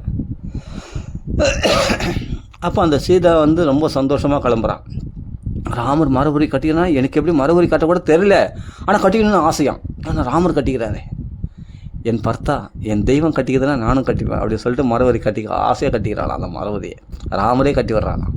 அதை பார்த்து எல்லாம் அழறாங்க. ஆனால் சீதைக்கு சௌக்கியம்தான், அது சீதையை சந்தோஷமாக தான் எடுத்துக்கிறான். ராமருக்கு எல்லாம் தெரியும், நமக்கு என்ன தெரியும். ஆனால் அந்த குடும்பத்தை பற்றி ஒரு குறை சொல்ல பாருங்க சீதை, தன் மாமனார் குடும்பத்தை, மூத்த புள்ளிய காட்டுக்கு துரத்துறாங்களே அப்படின்ட்டு ஒரு குறை சொல்ல பாருங்கள். ஆனால் அவள் என்ன ராமருடைய அபிப்பிராயத்தை அனுசரித்து தான் இருப்பாளே தவிர ராமருக்கு பிடிக்காத விஷயத்தை அவள் பேசவே மாட்டான். அதை பற்றி அவளுக்கு கவலை இல்லை, ராமர் விட்டு பிரியக்கூடாது, அது மட்டும்தான் அவளுடைய நோக்கம். அவள் தான் பதிவிரதா ஸ்திரீ. அவள் ஸ்ரீ தர்மத்தையும் காட்டுகின்றாள், அதே சமயத்தில் அந்த ராம பக்தியையும் அவள் பிரகாசிக்க செய்கிறாளே, அவள் அல்லவா. இதுதானே சிறந்த வைஷ்ணவ தர்மம், பதிவிரதா தர்மம் தானே சிறந்த வைஷ்ணவ. ராமனை தவிர அந்நியமாக எனக்கு எதுவும் தெரியாது. இந்த சொத்து சுகம் அயோத்தி எனக்கு அது முக்கியமே கிடையாது. ராமர் இருக்கிற இடம் தான் எனக்கு சௌக்கியமே. அதுதான் உண்மையான பக்தி. இந்த சொத்து சுகத்துக்கு ஆசைப்படுறவளாக இருந்தால் அவள் அயோத்தியிலே தங்கியிருப்பாளே, ராமர் பின்னாடி ஓடி இருக்க மாட்டாளே. ராமன் தான் முக்கியம். அதுதான் பதிவிரதா தர்மம், அதுதான் அழகு, அதில் தான் சௌக்கியம் இருக்குது. இது மானசீகமாக அனுபவிக்கக்கூடிய சௌக்கியம் இருக்குது. இதெல்லாம் உடலால் அனுபவிக்கக்கூடிய சௌக்கியம் கிடையாது. இது மனசால் அனுபவிக்க. உடலை விட மனசு தான் அதிக சௌக்கியத்தை கொடுக்கக்கூடியது. மனசை விட புத்தியை விட ஆத்மா ரொம்ப சந்தோஷத்தை கொடுக்கக்கூடியது. இந்த ஆத்மார்த்தமான பக்தி அனுபவிக்கின்றால் சீதை, ஆத்மார்த்தமான இன்பத்தை அனுபவிக்கிறாள் ராமர். எப்படி புரிஞ்சுக்கணும் அந்த திவ்ய தம்பதிகளுடைய அந்த காதலை. அப்போ அயோத்தியில் அதில் சம்பாஷணைகள் திருப்பி படிக்கணும் போல் ஆசையாக இருக்கும். அடுத்தது அரண்ய காண்டத்தில் அந்த சீதைக்காக அந்த சூர்பனகனுடைய காது மூக்க அறிஞ்சு அந்த சீதைக்காக கரதூஷணரை வதம் செய்து 14 ராஷ்டிர வதம் செய்து அந்த சீதைக்காக மானை பிடிக்க ஓடி, ஆனால் சீதை இழந்தவுடனே நாசையாமி ஜெகத் சர்வன்னு உலகத்தையே அழிக்க புறப்படுறாரே, அதுதானே பக்தி, அதுதானே அன்பு, அதுதானேங்க காதல். அந்த தெய்வீகமான காதல். சீதைக்காக நான் என்ன வேணாலும் செய்வேன். உலகமெல்லாம் இகழாதா? பரம்பொருளாம் ராமர் பரபிரம்மமா? ஒரு சீதையின் ஒரு பெண் நிமித்தமாக இப்படி புலம்புகிறாரே, மரத்துக்கு தவறேன் அப்படின்னு உலகம் நிந்திச்சாலும் பரவாயில்ல, என் சீதைக்காக நான் அவமானப்பட்டாலும் பரவாயில்ல. ஒரு ஸ்திரீ நிமித்தமாக இப்படி புலம்புகின்றாரே என்று உலகம் என்னை அவமானப்படுத்தினாலும் பரவாயில்ல, என் சீதைக்காக நான் அவமானப்படவும் தயாராக இருக்கின்றேன் அப்படின்னு அவர் புலம்பினாரே. என்னவோ ஒரு அனாதை போல புலம்புகிறாரே. வீரராகவன் விஜயராகவன்லாம் சொல்கிறோம். அப்படியேப்பட்ட 10,000 யானை பலமுடைய மாரிசன் சுபாகுகள்லாம் விளையாட்டாக வதம் பண்ணவர். அப்படியேப்பட்ட 1000 யானை பலம் கொடுத்த தாடகையெல்லாம் விளையாட்டாக வதம் பண்ணார். 14,000 ராட்சஸில் 1 முகூர்த்தத்தில் வதம் பண்ண அப்படியேப்பட்ட ராமரா இங்கே இப்படி புலம்புறார் செய்தி நினைச்சின்னா, அதுதான் பகவான். நமக்காக அழக்கூடிய ஒரே ஒரு தெய்வனே தான் ராமன் தான். அது சீதைக்காக இல்லை, சீதைக்காக அழுதுன்ற நாடகம். ஆனால் நமக்காக அழுகிறார். ஒவ்வொரு ஜீவாத்மாவும் சீதையை போல் இந்த மாய்க்கு உட்பட்டு, இந்த மான் என்ற மாய்க்கு உட்பட்டு ராமனை விட்டு பிரிஞ்சு அவள் பரம்பொருளை விட்டு பிரிந்து தவிக்கின்ற நமக்காகத்தான் ராமர் அப்படி புலம்பினாராம். இந்த சம்சாரன்ற வனத்தில் நம்மளை தேடுகின்றாராம். சீதையை தேடினது இந்த ஒவ்வொரு ஜீவாத்மாக்களையும் தேடுகிறாராம். அது அல்லவா ராமர். ராமருடைய குணமே தனிங்க.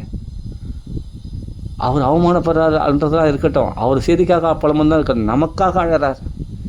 இந்த சுகபோகங்கள் சத்தியம் நினச்சி நிற்கிறடாப்பா, என்னை அடையாமல் இவ்வளோ துன்பங்கள் படுறையே, இந்த சம்சாரத்தில் இவ்வளோ அவமானங்கள் பட்டு எல்லாத்தையும் பட்ட அடி சில நாளில் மறைஞ்சிடுன்ற போல் அடிக்கடி துன்பப்படுற அவ்வளோ சம்சாரத்தில் இவ்வளோ துன்பங்கள் பட்டும் அடுத்த நிமிஷம் மறைஞ்சிட்டு மறுபடியும் அதே சுகபோகங்களை தேடி ஓடுறையே, இப்படி அஜ்ஞானத்தில் உழல்கிறாயே, உன்னையல்லவா நான் அடைய வேண்டும், ஐயோ என்னை திரும்பியே பார்க்க மாட்டேன்றே, என்னிடத்தில் நித்தியமான சௌக்கியம் இருக்கிறதே, என்னை திரும்பியே பார்க்க மாட்டேன்றே அப்படின்னு நமக்காக அழறாராம் ராமச்சந்திரமூர்த்தி. பட்னி பசிமா தெரியுமா? அந்த ராமனுக்காக நாம் அழ வேண்டாமா? ராமனுடைய கதைகளை பேசி அழ வேண்டாமா? ராமரை நினச்சி நம்ம புலம்ப வேண்டாமா? அந்த ராம கதைகளே பேசி வாழ்நாளை பொழுதுபோக்க வேண்டாமா? ஒரு நாள் நமக்கும் புஷ்பகமானம் வரும் இல்லையா? மரண தருவாயில் நமக்கும் புஷ்பகமானம் பகவான் அனுப்புவான் இல்லையா? அந்த புஷ்பமானத்தில் சீதை ஏற்றி கொண்டு போனது போல் நம்மையும் ஏற்றி கொண்டு போவான் இல்லையா? அந்த ராமதூதர்களோட நிச்சயமாக நடக்கும். இந்த ராமாயணம் படிங்க, ராம கதைகளை பேசுங்க, ராமநாமத்தை சொல்லுங்கள், ராமகீர்த்தனம் பாடுங்கள். ஆஞ்சநேயர் சந்தோஷம் அடைவதோ இல்லையோ, ராமன் சந்தோஷம் அடைந்து சகல தேவர்களும் சந்தோஷம் அடைந்து எல்லா தேவர்களும் நமக்கு அனுகூலமாக இருந்து எல்லா தேவைகளையும் பூர்த்தி செய்துவிட்டு குடும்ப விருத்தி, தனதானிய விருத்தி எல்லாவற்றையும் வர்ஷித்து கொண்டு நம் கூட இருப்பார்கள். தேவர்கள்லாம் நல்ல குணங்கள் நமக்குள்ளே பிரகாசிக்கும். தீய குணங்கள் எல்லாம் அடியோடு ராட்சர்களை வதம் செய்வது போல் ராமன் வதம் செய்து நமக்குள்ளே இருக்கிற தெய்வீக குணங்களை மெருகேற்றி நம்மை ராமபக்தியில் தலைக்க வைப்பார் அந்த ராமச்சந்திரமூர்த்தி. அப்படி சம்சார வனத்தில் அந்த காட்டில் தேடி அலைகிறார்னா, சீதையை தேடி அலைகிறார், நம்மளை தேடி அலைகிறார். நம்மளாம் கிடைக்க மாட்டோமா? இழந்த பொருள் மீண்டும் கிடைக்குமா? பகவானை விட்டு பிரிஞ்சு போன நாமளாம் இந்த ஜீவாத்மாக்கள்லாம் தன் திருவடியில் மறுபடியும் சேர்த்துக்கொள்ள முடியுமா? திரும்பவும் நம்ம இடத்துல சேர்ந்துருவாங்களா அப்படின்னு நமக்காக பகவான் பிரயத்தனப்படுறான். இல்லைன்னா இந்த கொஞ்ச நெஞ்ச ராமாயணம் கூட நம்ம பேச முடியாது.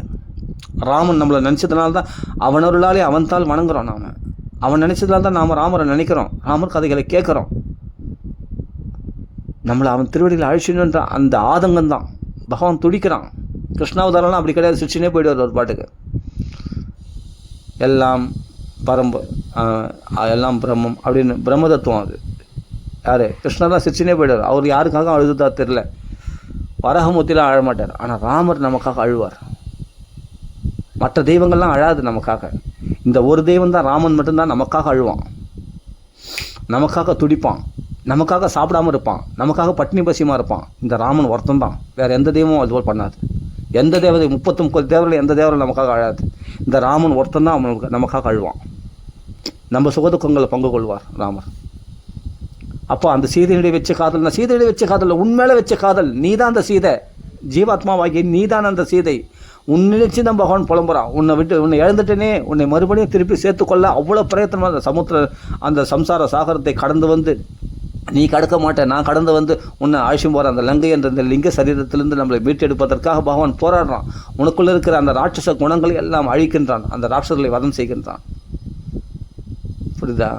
தன்னுடைய சாத்விக குணமாகிய தேவர்களாகிய அவர்கள் தேவாம்சமாக குறைந்தவர்களாக வானர்களை முன்னிட்டு கொண்டு அந்த சாத்விக தன்மையில் அந்த ரஜோகுணம் தமோகுணம் என்ற ராட்சசர்களை வதம் செய்கின்றான் பகவான்.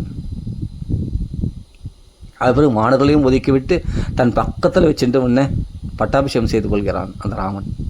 இந்த ஜீவாத்மாவை தன் திருவடியில் சேர்த்துக்கொள்கிறான் என்ற அர்த்தம். அயோத்தி என்றது வைகுண்டம். அந்த வைகுண்டத்தில் நம்மை சேர்த்து வச்சு பகவான் கொஞ்சிறானான். நம்மளெல்லாம் சீதை கொஞ்சிற மாதிரி நம்மளை கொஞ்சிறானான் பகவான். அந்த சீதாராமனுடைய சரித்திரத்தை படிக்க வேண்டாமா? கிஷ்கிந்தா காண்டத்தில் பாருங்கள், அந்த மயிலை நினச்சி சீதையை நினச்சி புலம்புற, அது காதலாகவும் இருக்கும், அதே சமயத்தில் வாழைப்பத்திர ஊசியாக இருக்கிற மாதிரி நம்ம அறியாமலே அது ராம பக்தியாகவும் நமக்குள்ளே பிரகாசிக்கும். அவ்வளோ அருமையாக இருக்கும். ரசிக்க பாக்கியம் தான் ரசிக்கணும். அந்த சீதை மேலே எவ்வளோ காதல் தான் நாசையாமல் ஜகத்து உலகத்துக்காக நம் ஒவ்வொருவருக்காகவும் நம் ஒவ்வொரு ராம பக்தருக்காகவும் அவர் உலகத்தை அழிக்க துணிந்து விடுவார். அப்படி நம்ம சுகதுக்கங்களில் அப்படி பங்கு கொள்வார் ராமச்சந்திரமூர்த்தி அப்படின்னு. ராம் பக்தி வராதவங்களுக்கெல்லாம் இப்போ நான் சொல்ல விஷயத்தை கேட்டேன்னா ராம் பக்தி வரும். நான் அடித்து சொல்கிறேன். ராமாயணத்தை பற்றி என்ன தெரியும் நமக்கு? நமக்காக அழுகிறார், சீதைக்காக சீதைக்காக அழுகிறதுன்றது நாடகம். அது வால்மீகியே சொல்கிறார், சுகாச்சாரியன் சொல்கிறார். ஆமாம், சீதைக்காக அழுது அவருக்கு வந்து ஆத்மாராமனாக அவருக்கு சீதை நிமித்தமாக எப்படி துக்கம் உண்டாகும் அப்படின்னு சுகாச்சாரியா சொல்கிறாருங்க. பிரம்மனிஷ்டர் சுகாச்சாரியா சொல்கிறார், வால்மீகியே சொல்கிறார். இதெல்லாம் விடம்பன மகாவிஷ்ணு அவர், நித்தியஸ்ரீ நித்தியமங்க. அவர் வந்து நல்ல சூரியனை விட்டு கிரகணங்களை பிரிக்க முடியாது போல் சீதாராமனை பிரிக்கவே முடியாது. அப்படி ஏன் புலம்புறாருனா அதான் நாடகம். அவர் மகாவிஷ்ணு அப்படின்னு சொல்கிறார், சனாதனமான பரபிரம்மம் நாராயணன் அவர் அப்படின்னு வால்மீகியே ஸ்பஷ்டமாக சொல்கிறார், ராமாயணத்தை எழுதினவரே. அப்படி இருக்கும்போது சீதை நிமித்தமாக அவர் என்ன பெரியவனா? ஆனால் அவர் பகவான்றதை விட அந்த காதலிக்காக இயங்குகிற அந்த இயக்கங்களை பகவான் மறந்துட்டு அந்த ராமன் சீதையாகவே சாதாரண மனுஷனாகவே பார்த்தா கூட அது சௌக்கியமாக இருக்கும் இல்லையா? மனசுக்கு ரம்யமாக இருக்கும் இல்லையா? எப்படியாப்பட்ட ஒரு காதல், தெய்வீகமான காதல். அப்படி நினச்சா சுகமாக இருக்கும் இல்லையா? அப்படி படிக்கலாமே. நம்ம அறியாமலே நம்ம பௌதிக விஷயத்தில் நம்ம எப்படி பிடிக்கணுமோ பகவானுக்கு தெரியும். நீ பௌதிக விஷயத்தில் ஆசை உள்ளவனாக இருந்தால் அந்த பௌதிக காதல் விஷயமாகவே தான் பிரகடனப்படுத்தி அதன் மூலமாக நம்மளை பகவானுக்கு அப்படி என்னென்னா பகவான் வந்து நாமளால் பல யோகங்களை செய்து பார்த்தானா, அவன் வந்து என்னென்னா மனசை திருடக்கூடிய ஒரு யோகத்தை செய்கிறானா. அதுதான் என்னென்னா இந்த லீலைகள் மூலமாக. இப்போ காதல் விவகாரம் பற்றி ஒன்று ருசியாக இருக்குது உலகத்தில் அப்படின்னா, ஆமாம் நான் ஸ்திரீ விஷயமா பாரு, நான் எப்படி புலம்புறேன் பாரு. அப்போ என் விஷயத்த நான் சீதாராமனுடைய காதலை படிச்சுன்னா உன்னை அறியாமலே நான் சீதாராமனுடைய பக்தி நீ பண்ணுறேன். அப்போ அந்த பக்தியின் மூலமாக என்னை வந்து அடைந்து விடுகிறாய், தெய்வீக நிலைக்கு நீ உயர்ந்து விடுகிறாய், உன்னை நீயே பாதுகாத்து கொள்கிறாய் ராமாயணம் படிக்கிறதுனால. அப்போ கண்ட புஸ்தகங்களை படிக்காமல் இந்த ராமாயணத்தை படிக்கலாமே, நல்லா இல்லையா? படிக்கிறதுக்கு சுவாரஸ்யமாக இருக்கு. அந்த சீதையினுடைய அந்த பூமியை தொடும்போதே இந்த பூமியில் தானே சீதையும் உட்கார்ந்திருப்பாள். அப்போ இந்த பூமியை தொடும்போதே சீதையை தான் நான் தொடுகின்றேன். இந்த நிலவு இருக்கிறதே, இந்த நிலவை சீதையும் பார்த்து கொண்டிருப்பாள் அல்லவா அந்த லங்கையில். அப்பொழுது நானும் சீதையும் ஒரே நிலவை அல்லவா பார்த்து கொண்டு இருக்கிறோம். அங்கே ஒன்று சேர்றாங்களாம் மனசில். ஒரே நிலவை நானும் சீதையை பார்த்து கொண்டு இருக்கிறோம், ஆனால் உடலளவு பிரிஞ்சிருக்கிறோம். ஆனால் மனசளவில் நானும் அந்த நிலவை பார்த்து கொண்டு இருக்கிறேன், சீதையும் அந்த நிலவை பார்த்து கொண்டு ரசித்திருக்கிறேன். ரெண்டு பேரும் ஒரே நிலவை பார்த்து கொண்டு நாங்கள் ஒன்றாக தானே இருக்கிறோம், நாங்கள் எங்கே பிரிந்திருக்கிறோம் என்று ராமர் சொல்லுவார். கிருஷ்ணா காலத்தில் படித்து பார்த்தா தெரியும். ஆரண்ய காண்டத்தில் கிருஷ்ண காண்டம் முதல் சர்க்கத்தில் பாருங்கள், பெருசாக இருக்கும். சீதையை நினச்சி புலம்பி தள்ளுவார். ஆரண்ய காண்டத்துலையும் பார்த்தா சீதையை நினச்சி புலம்பி தள்ளுவார். என்னென்ன விதங்களில் சீதையை நினைக்க முடியுமோ அப்படிலாம் நினச்சி புலம்புவார். அதெல்லாம் படிக்கிறதுக்கு ரொம்ப சுவாரஸ்யமாக, ரசிகனாக இருக்கணும். அப்படி சீதாராமனுடைய காதல் அந்த பக்தியை நாம் அனுபவிக்க ஆரம்பித்தோம்னா அவ்வளோ விஷயம். சுந்தரகாண்டத்தில் போய் பாருங்க, அந்த சீதையானவள் ராமனை நினச்சி எப்படி புலம்புறான், பயத்தினால புலம்புறாது இருக்கட்டும், ஆனால் ராமரை நினச்சி, ராமருடைய அழகை நினச்சி, ராமருடைய குணங்களை நினச்சி எப்படி புலம்புறா பாருங்கள். ராவணனுக்கு எப்படி சவால் விடுறா பாருங்கள். ராமனுடைய பெருமை எவ்வளோ பெருமையாக பேசுகிறார் ராமரை சீதை. அந்த சீதையினுடைய மனசை பாருங்கள், அங்கே சீதையுடைய மனசை அப்படியே வெளிச்சம் போட்டு காட்டுறாரு பாருங்கள்.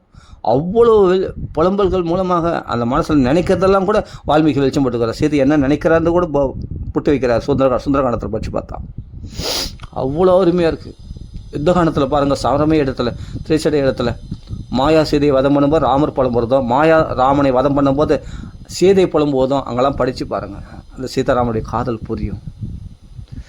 அந்த சீதைக்காக பார்த்தா ராவண வதம் பண்ணி, கும்பகர்ண வதம் பண்ணி, இவ்வளோ பெரிய யுத்தங்களில் அடிக்கடி நாகாஸ்திரத்தில் மூச்சு அடைந்து விழுந்து, சீதைக்காக என் உயிரையே தியாகம் பண்ணுன்னு சொல்லிட்டு நாகாஸ்திரத்தில் மூச்சு அடைந்து, அவருக்கு கருடார்வால் காப்பாற்றப்பட்டு, மறுபடியும் பிரம்மாஸ்திரம் மூச்சு அடைந்து, மறுபடியும் சஞ்சீவனி வித்தியினால் காப்பாற்றப்பட்டு, லக்ஷ்மணன் மூச்சடைந்து, தம்பி அப்படியே தன் தம்பியை தியாகம் செய்து, வானர்களை தியாகம் செய்து அந்த சீதையை மீட்டெடுக்க வேண்டுமா அப்படின்னு அந்த சீதை இடத்துல அவ்வளோ பிரியமா.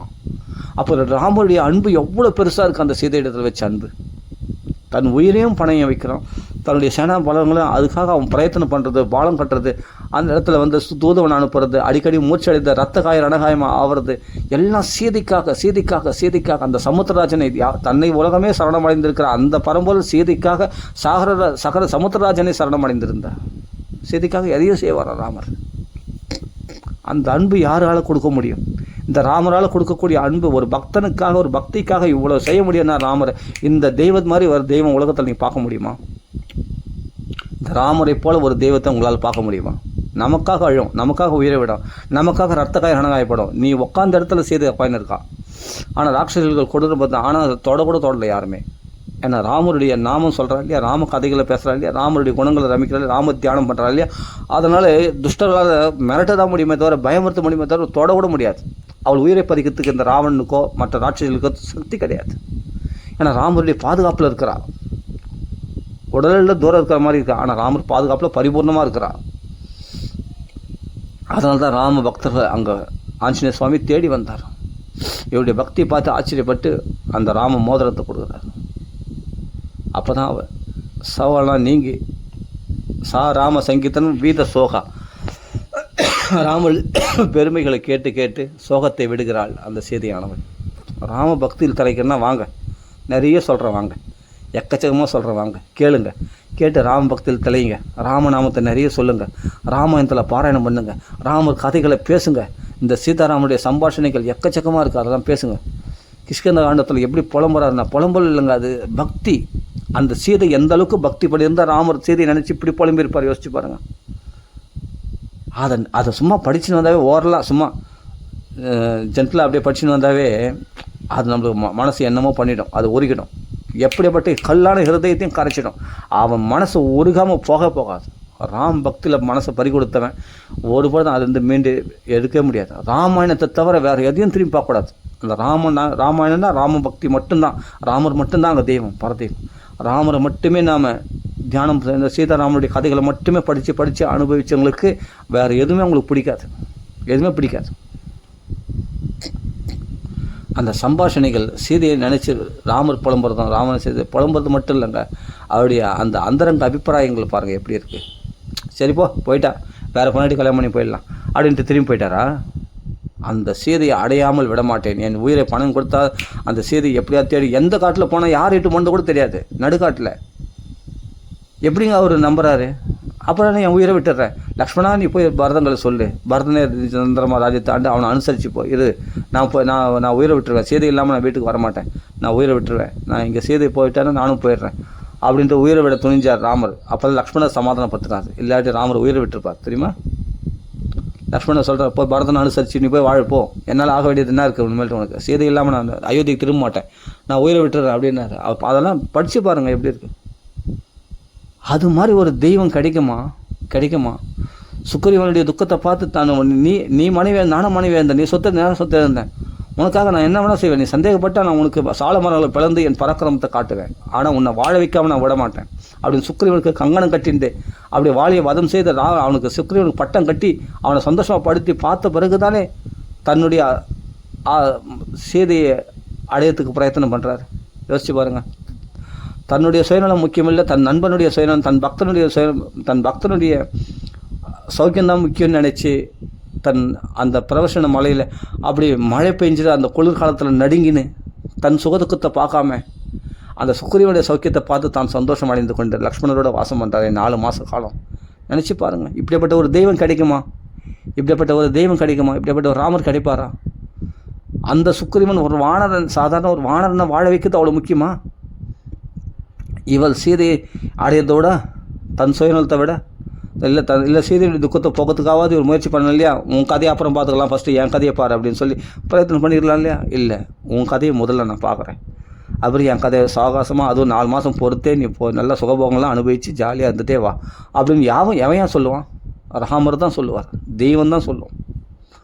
உன் சௌகரியத்தில் நல்லா 4 மாதம் சந்தோஷமாக இருந்துட்டு சுகபோகங்களை அனுபவிச்சுட்டு இதனால் நீ கஷ்டப்பட்ட வாலியால் காடாக கஷ்டப்பட்ட சாப்பாடு கூட இல்லாமல் இப்போ நல்லா வகையாக நல்லா சாப்பிட்டு நல்லா சுகபோகங்களை அனுபவிச்சு ரொமையோடு சந்தோஷமாக இருந்துட்டு நல்லா என்ஜாய் பண்ணிட்டே வா அப்படின்னு யார் சொல்லுவா? ராமர் தான் சொல்லுவார். 4 மாதம். ஆனால் இவர் எப்படி இருக்காருன்னா அந்த மழை புகையில் அந்த குளிரில் நடுங்கின்னு மழை காலத்தில் 4 மாதம் கஷ்டப்பட்டு சீதை நினச்சி பொலிமின்னு இருக்கார். ஆனால் சுக்ரீவன் அங்கே சந்தோஷமாக இருக்கான். ஆஞ்சநேயராக தான் சொல்கிறார், 2 பேரையும் பார்க்குறார், சுக்ரீவனையும் பார்க்குறார், ராமரையும் பார்க்குறார். ராமர் இங்கே புலம்புறார். அப்போ தான் ராமரிடத்தில் சுகாச்சாரியர் சொல்கிறார், ராமரிடத்தில் லக்ஷ்மணர் ஆஞ்சநேயர் பாத சேவை செய்கிறாங்களாம் ராமருக்கு.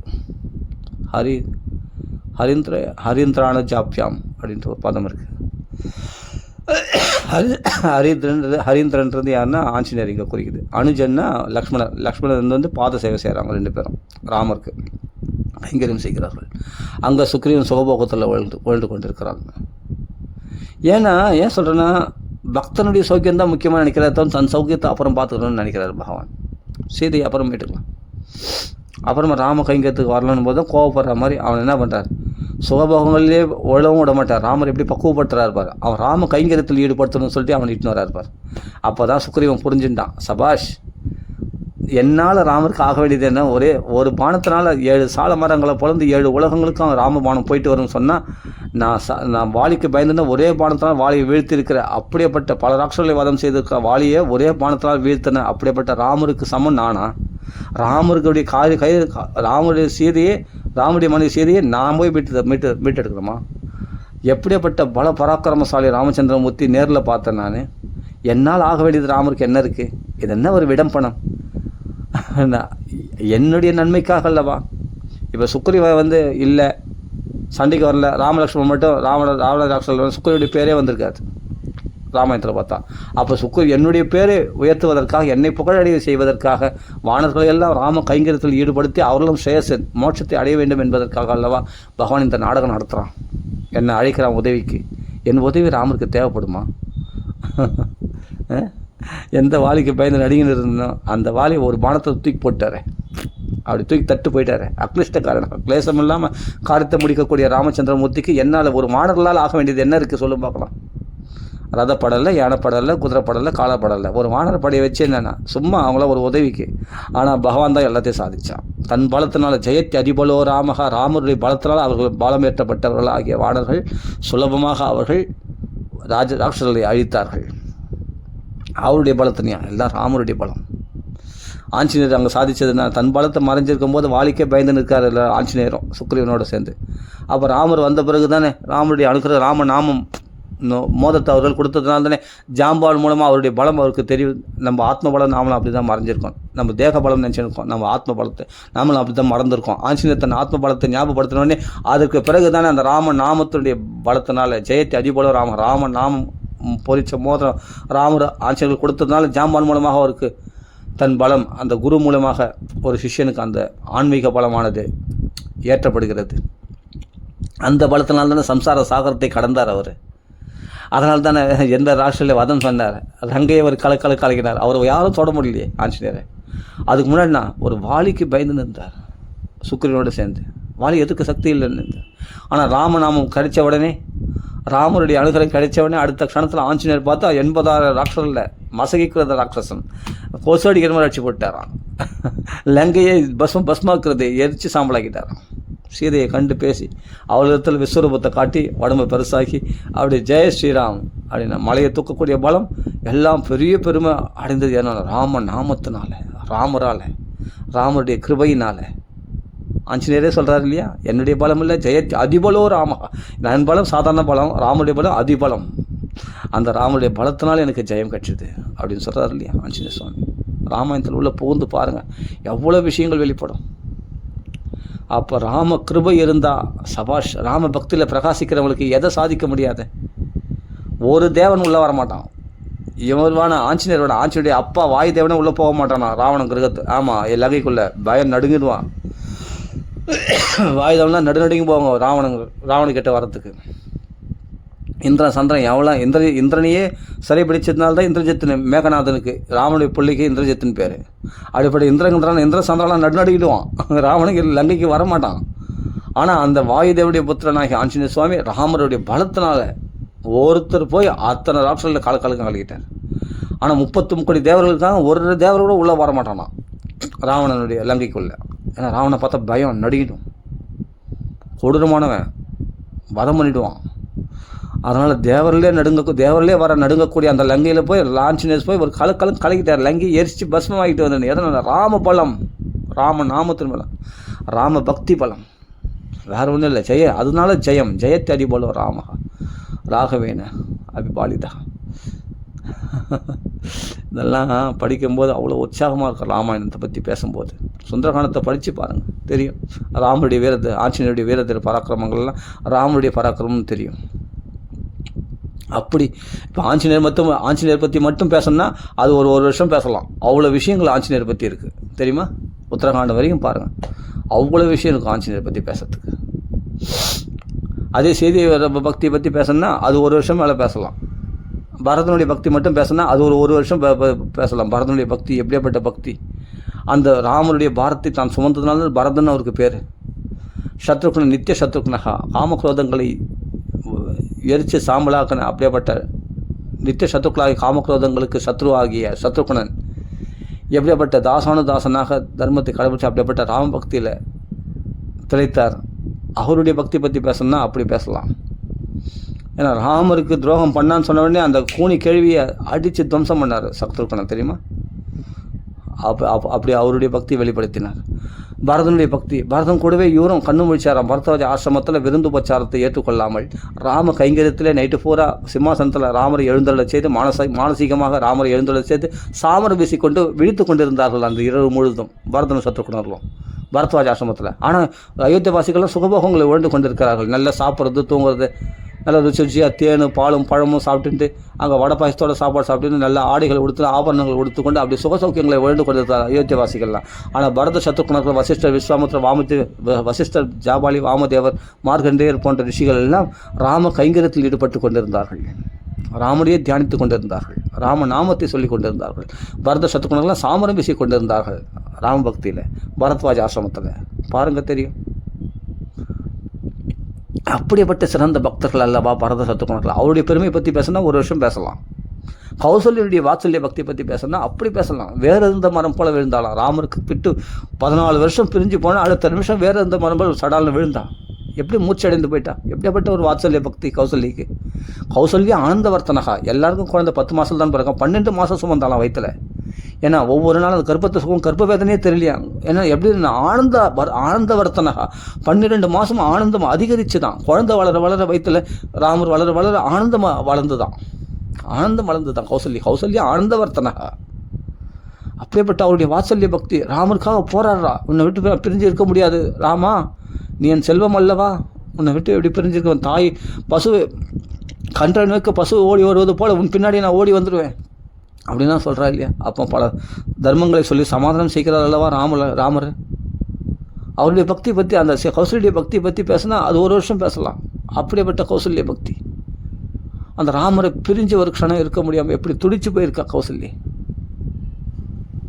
எத்தனை விதத்தில் புலம்புறாவும். இந்த கைகையை என்னை நிந்திப்பாலே இது பண்ணோன்னே, ராமா நீ இல்லைனா எனக்கு எதுவுமே சௌக்கியம் இல்லை, உலகமே சூன்யமாக தோணும் அப்படின்னு கௌசல்யா சொல்கிறாரு. ஒரு தசரதனுடைய பக்தி பார்த்தா அது அலாதி, அது ஒரு வருஷம் பேசலாம். தசரத பக்தி பார்த்தா அவருடைய புலம்பல் பார்த்தா அப்படி ராமனை நினச்சி அப்படி புலம்புறாரு. நீர் இல்லாமல் உலகம் பயிர் வாழ்ந்தாலும் வாழும், சூரியன் இல்லாமல் கூட உலகம் வாழும், ஆனால் ராமன் இல்லாமல் நான் உயிர் வாழ மாட்டேன் அப்படின்றார் இல்லை தசரத சக்கரவர்த்தி. எந்த பிரியத்துக்கு உகந்தவன அந்த கைகையே திறந்துட்டாலும் இனி என் மனைவியே கிடையாது இனிமேல்ட்டு அப்படின்னு. எதுக்கு? ஆனால் ராமருக்காக. அவள் தான் ரொம்ப பிரியத்துக்கு உகந்தவள். அவள் ராமருக்கு எதிராக இருந்தால் அவ்வளோ பிரியத்துக்கு உகந்தவளை தள்ளிடுறாரு. எனக்கு நீ மனைவியே கிடையாது, கௌசல்யா சுமித்ரா மட்டும்தான் எனக்கு மனைவி அப்படின்னு தள்ளிடுறாரு. அடுத்த நிமிஷம் அவளை டைவர்ஸ் பண்ணிடுறாரு தசரதர். ஆமாம், நீ என் மனைவியே கிடையாது, எப்போ ராமருக்கு விரோதியோ நீ எனக்கு விரோதி போ அப்படின்னு தசரதர் திறந்துடுறாரு கைகையை கூட. அப்போ நான் ராமரை பிரிஞ்சு நான் உயிரை வச்சிருக்க மாட்டேன்னு சொல்கிறது இல்லைங்க, உண்மையே உயிரை விட்டுடுறாரு தசரதர். அதில்லவா பக்தி, அதில்லவா வாத்சல்ய பக்தி, அதில்லவா தசரத பக்தி. நீ கிருஷ்ணாவதத்தோட வசுதேவ தேவிகத்தோட கூட இந்த பக்தியை நீ பார்க்க முடியாது. ஆமாம், கிருஷ்ணாவதத்தில் கூட. ராமாவதத்தில் கௌசல்ய தசரதத்தில் அந்த வாத்சல்ய பக்தியை ஸ்பஷ்டமாக பார்க்கலாம். அந்த புலம்பல் அந்த சரித்திரத்தை அப்படியே புட்டு புட்டு வைக்கிறார் வால்மீகி. அவ்வளோ வாத்சல்ய பக்தி இதை நீங்கள் அப்படி பார்க்கலாம். தசரதர் கௌசல்யா பார்த்துங்க, அவருடைய பக்தி என்னையா யாருக்கு வரும்? அந்த தசரதர் பண்ண மாதிரி யார் பக்தி பண்ணியிருப்பாங்க? ராமர் நினச்சி அப்படி புலம்பியிருப்பாங்க, ராமருக்காக உயிரை தியாகம் பண்ணியிருப்பாங்க, ராமருக்காக அப்படி ராமருக்காக அப்படி நெஞ்சு உடைச்சி அப்படி ராமர் பின்னாடியே ஓடி இருப்பாங்க. யோசிச்சு பாருங்க. மூச்சடைந்து விழுந்துட்டார் தசரதர் ராமர் பின்னாடி ஓடி. முடியல. அந்த அயோத்தியா வாசிகளுடைய பக்தி, தன் புதுசாக ஒரு குழந்தை ஈன்ற அந்த குழந்தைகளோடு திரும்பி பார்க்கலையே அந்த ஒரு பெண்ணானவள். ராமர் பிறந்தவொடனே அந்த ரொம்ப நாளாக பிறக்காத ஒரு குழந்தை பிறந்திருக்கு தனக்கு, ஒரு ஸ்திரீக்கு. ஆனால் அன்றைக்கி ராமருக்கு அந்த நாட்டை விட்டு காட்டுக்கு போகிறாரு அப்படின்னு அந்த ராமன் நினச்சி புலம்பி அந்த பிறந்த குழந்தை கூட பால் கொடுக்காம அவள் திரும்பி பார்க்காம அந்த ராமன் பின்னாடியே ஓடுறாளாம் அந்த ஸ்திரீயானவள். அந்த பறவைகள் கூட இரவி தேட போகவில்லையாம், ராமரையே பார்த்து கொண்டு இருக்கிறதாம். அந்த யானை குதிரையெல்லாம் கூட கனைத்து கொண்டு இருக்கிறது, பிழிந்து கொண்டு இருக்கிறது. ராமர் பின்னாடி போக முடியலையே, தன்னை கட்டுப்படுத்தி இருக்கிறார்களே என்று குதிரைகள்லாம் கணைக்குதான், யானைகள்லாம் பிளருதான். அப்படி ராமர் நினச்சி அந்த அயோத்தியே அப்படியே அல்லோலகப்படுது. அந்த பக்தியெல்லாம் படித்து பாருங்கள். ராமனிடத்தில் எப்படி ஒரு பிரியம் இருந்தால், ராமர் எப்படிப்பட்ட ஒரு கவர்ச்சி உடையவராக இருந்தால், ராமர் எப்படிப்பட்ட ஒரு ஆகர்ஷணம் உடையவராக இருந்தால், அப்படி அயோத்தியே இப்படி அல்லோலகப்படும், புலம்பி தள்ளும். யோசிச்சு பாருங்கள். அப்படிங்க ராமன் மக்களை ஏமாற்றி தான் அந்த தமசா நதிக்கரையில் அந்த இடத்துல ராமரை ஏமாற்றிட்டு தான் போகிறார். எல்லாரையும் ஏமாற்றிட்டு தான் அவர்களை தூங்க வச்சுட்டு, தன் மாயையால் அவர்களை தூங்க வச்சுட்டு, இல்லைன்னா ஒருத்தர் கூட மூச்சுன்னு இருக்க மாட்டாங்க.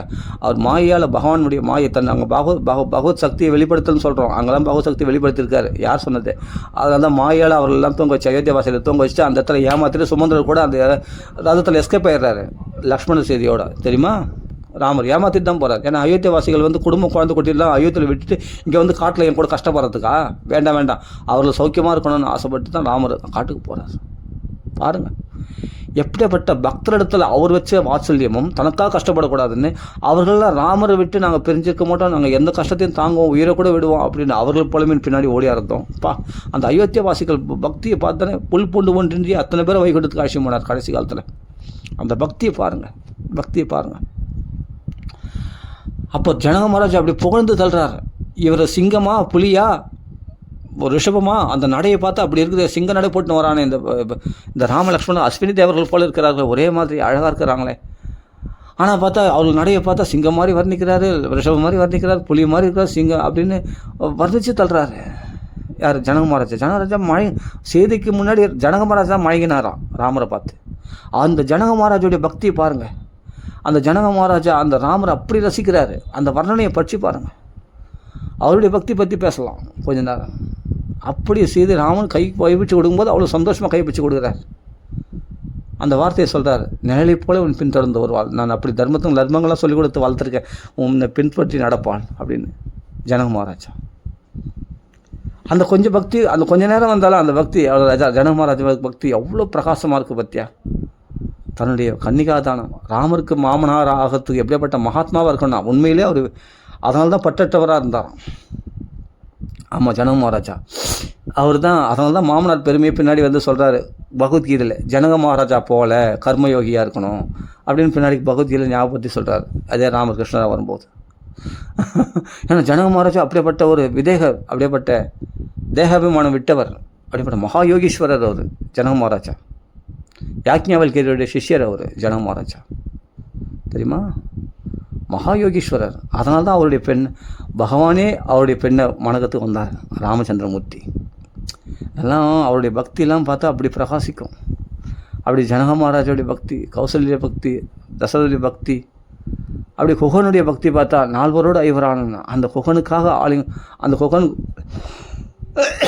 தேன் திணை கிழங்குலாம் கொண்டு வந்து அவள் கொடுத்த அந்த அவன் பாளையம் அந்த அந்த அந்த எருக்கம்பாலை கொண்டு வரான். அந்த பாலை தான் ஜடையை தரிசிக்கிறாராம். அது குகன் கொண்டு வந்து கொடுக்குறது தான். குகன் கொண்டு வந்து கொடுக்குற கங்கை ஜலத்தை தான் குடிக்கிறார். அங்கே தசரத அங்கே கொடுக்குற உணவுகள்லாம் அயோத்தியில் உணவு சாப்பிடல. ஒரு குகன் கொடுக்குற உணவு தான், அந்த தண்ணீரை தான் அவர் குடிக்கிறார்.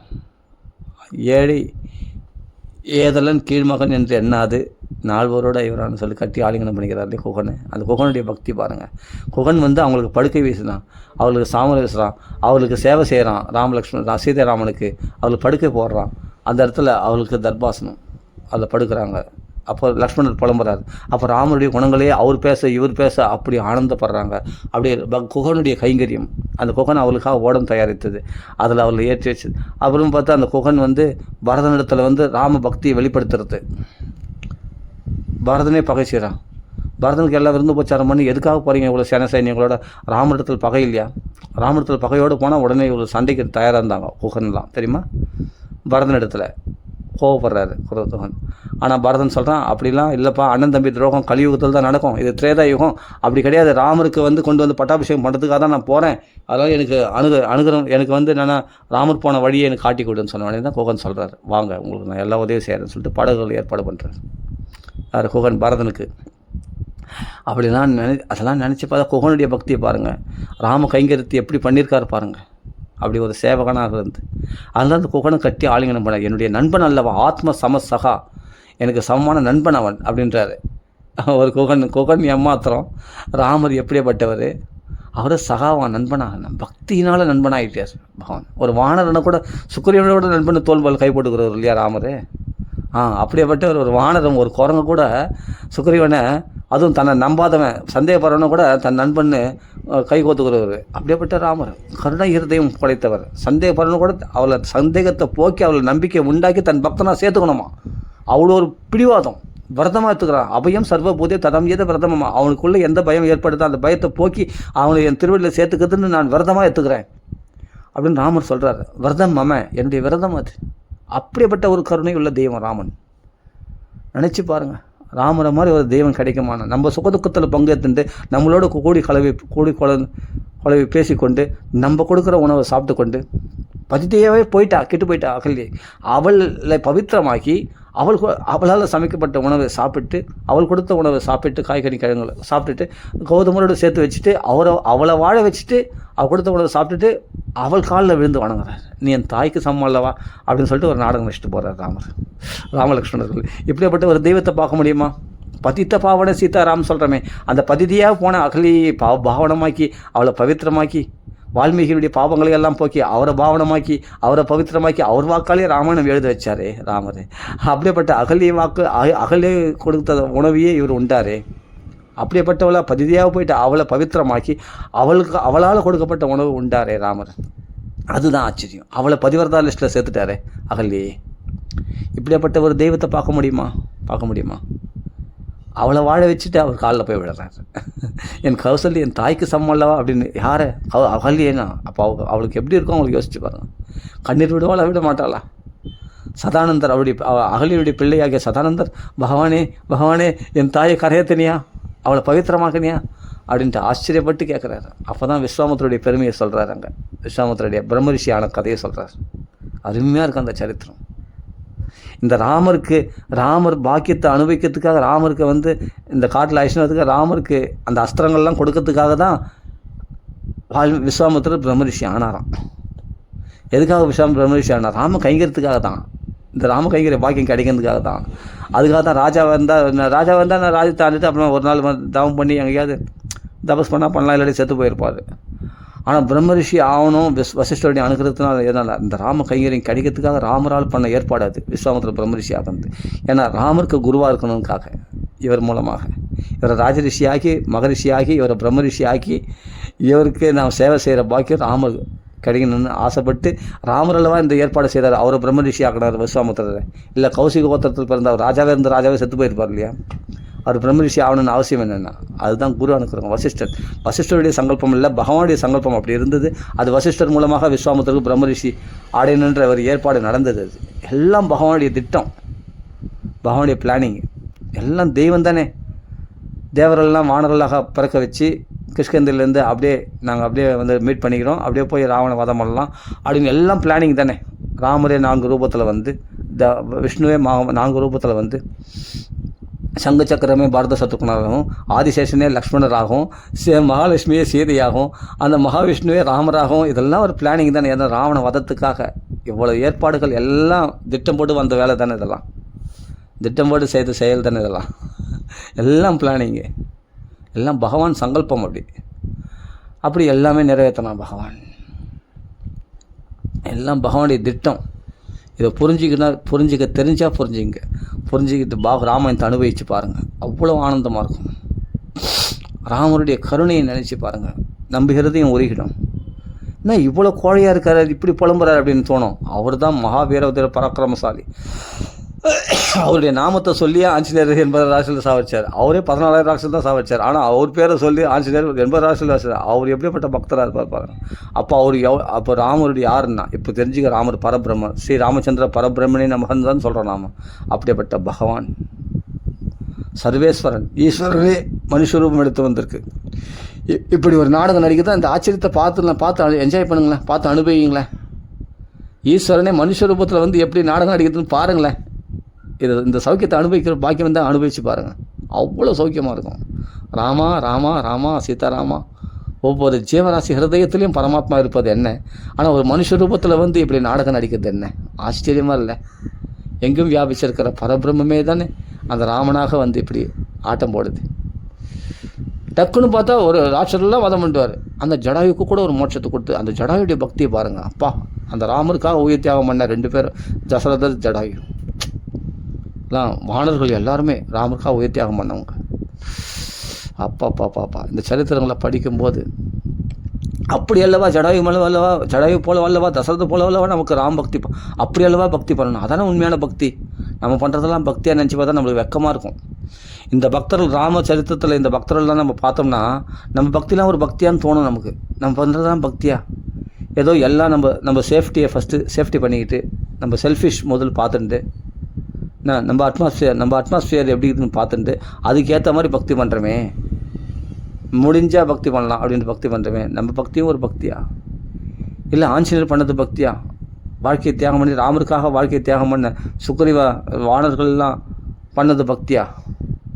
தன் உயிரியே தியாகம் பண்ண ஜடாயுவை பார்த்தா, தசரதை பார்த்தா, ராமருக்காக அப்படி கைங்கரியம் பண்ணாங்களே, இவருடைய பக்தியா? யோசிச்சு பாருங்கள். தன் வாழ்க்கையை அர்ப்பணம் பண்ண சீதை பண்ணுறது பக்தியா? அது சீதை பண்ணுறது பக்தியா, நம்ம பண்ணுறது பக்தியா? யோசிச்சு பாருங்கள். அப்படி ஒரு பட்னியும் பசியமாக 14 வருஷம் வந்து ஏதோ ஒரே ஒரு வேளை உணவு, ஒரு பொடி யமன்ற அந்த தானியத்தை மட்டும் சாப்பிட்டு உயிர் வச்சு நின்றாரே பரதன் சத்ருகனர்களும், அவருடைய பக்தி மாந்தோல் மறுபடி எடுத்து நந்தி கிராமத்தில் ராமர் வரவுக்காக காத்திருந்த அவருடைய பக்தியா, நம்ம பக்தியான்னு யோசிச்சு பாருங்கள். இதாங்க மகான்கள் ராமாயணத்தில் உள்ள பக்தர்களுடைய பெருமைகளை நினச்சி பார்த்தா அது கடுகளவு கூட நம்ம பக்தி பண்ணிட மாட்டோம். கடுகளவு கூட பக்தி பண்ணிட மாட்டோம். ஆனால் ராம் பக்தர்கள் அப்படிப்பட்ட ஒரு தீவிரமான பக்தர்கள், ராமருக்காக அப்படி தியாகம் செய்தவர்கள், ஒவ்வொருத்தரும் தங்களை வாழ்க்கையை அர்ப்பணித்தவர்கள், உயரிய தியாகம் செய்தவர்கள்.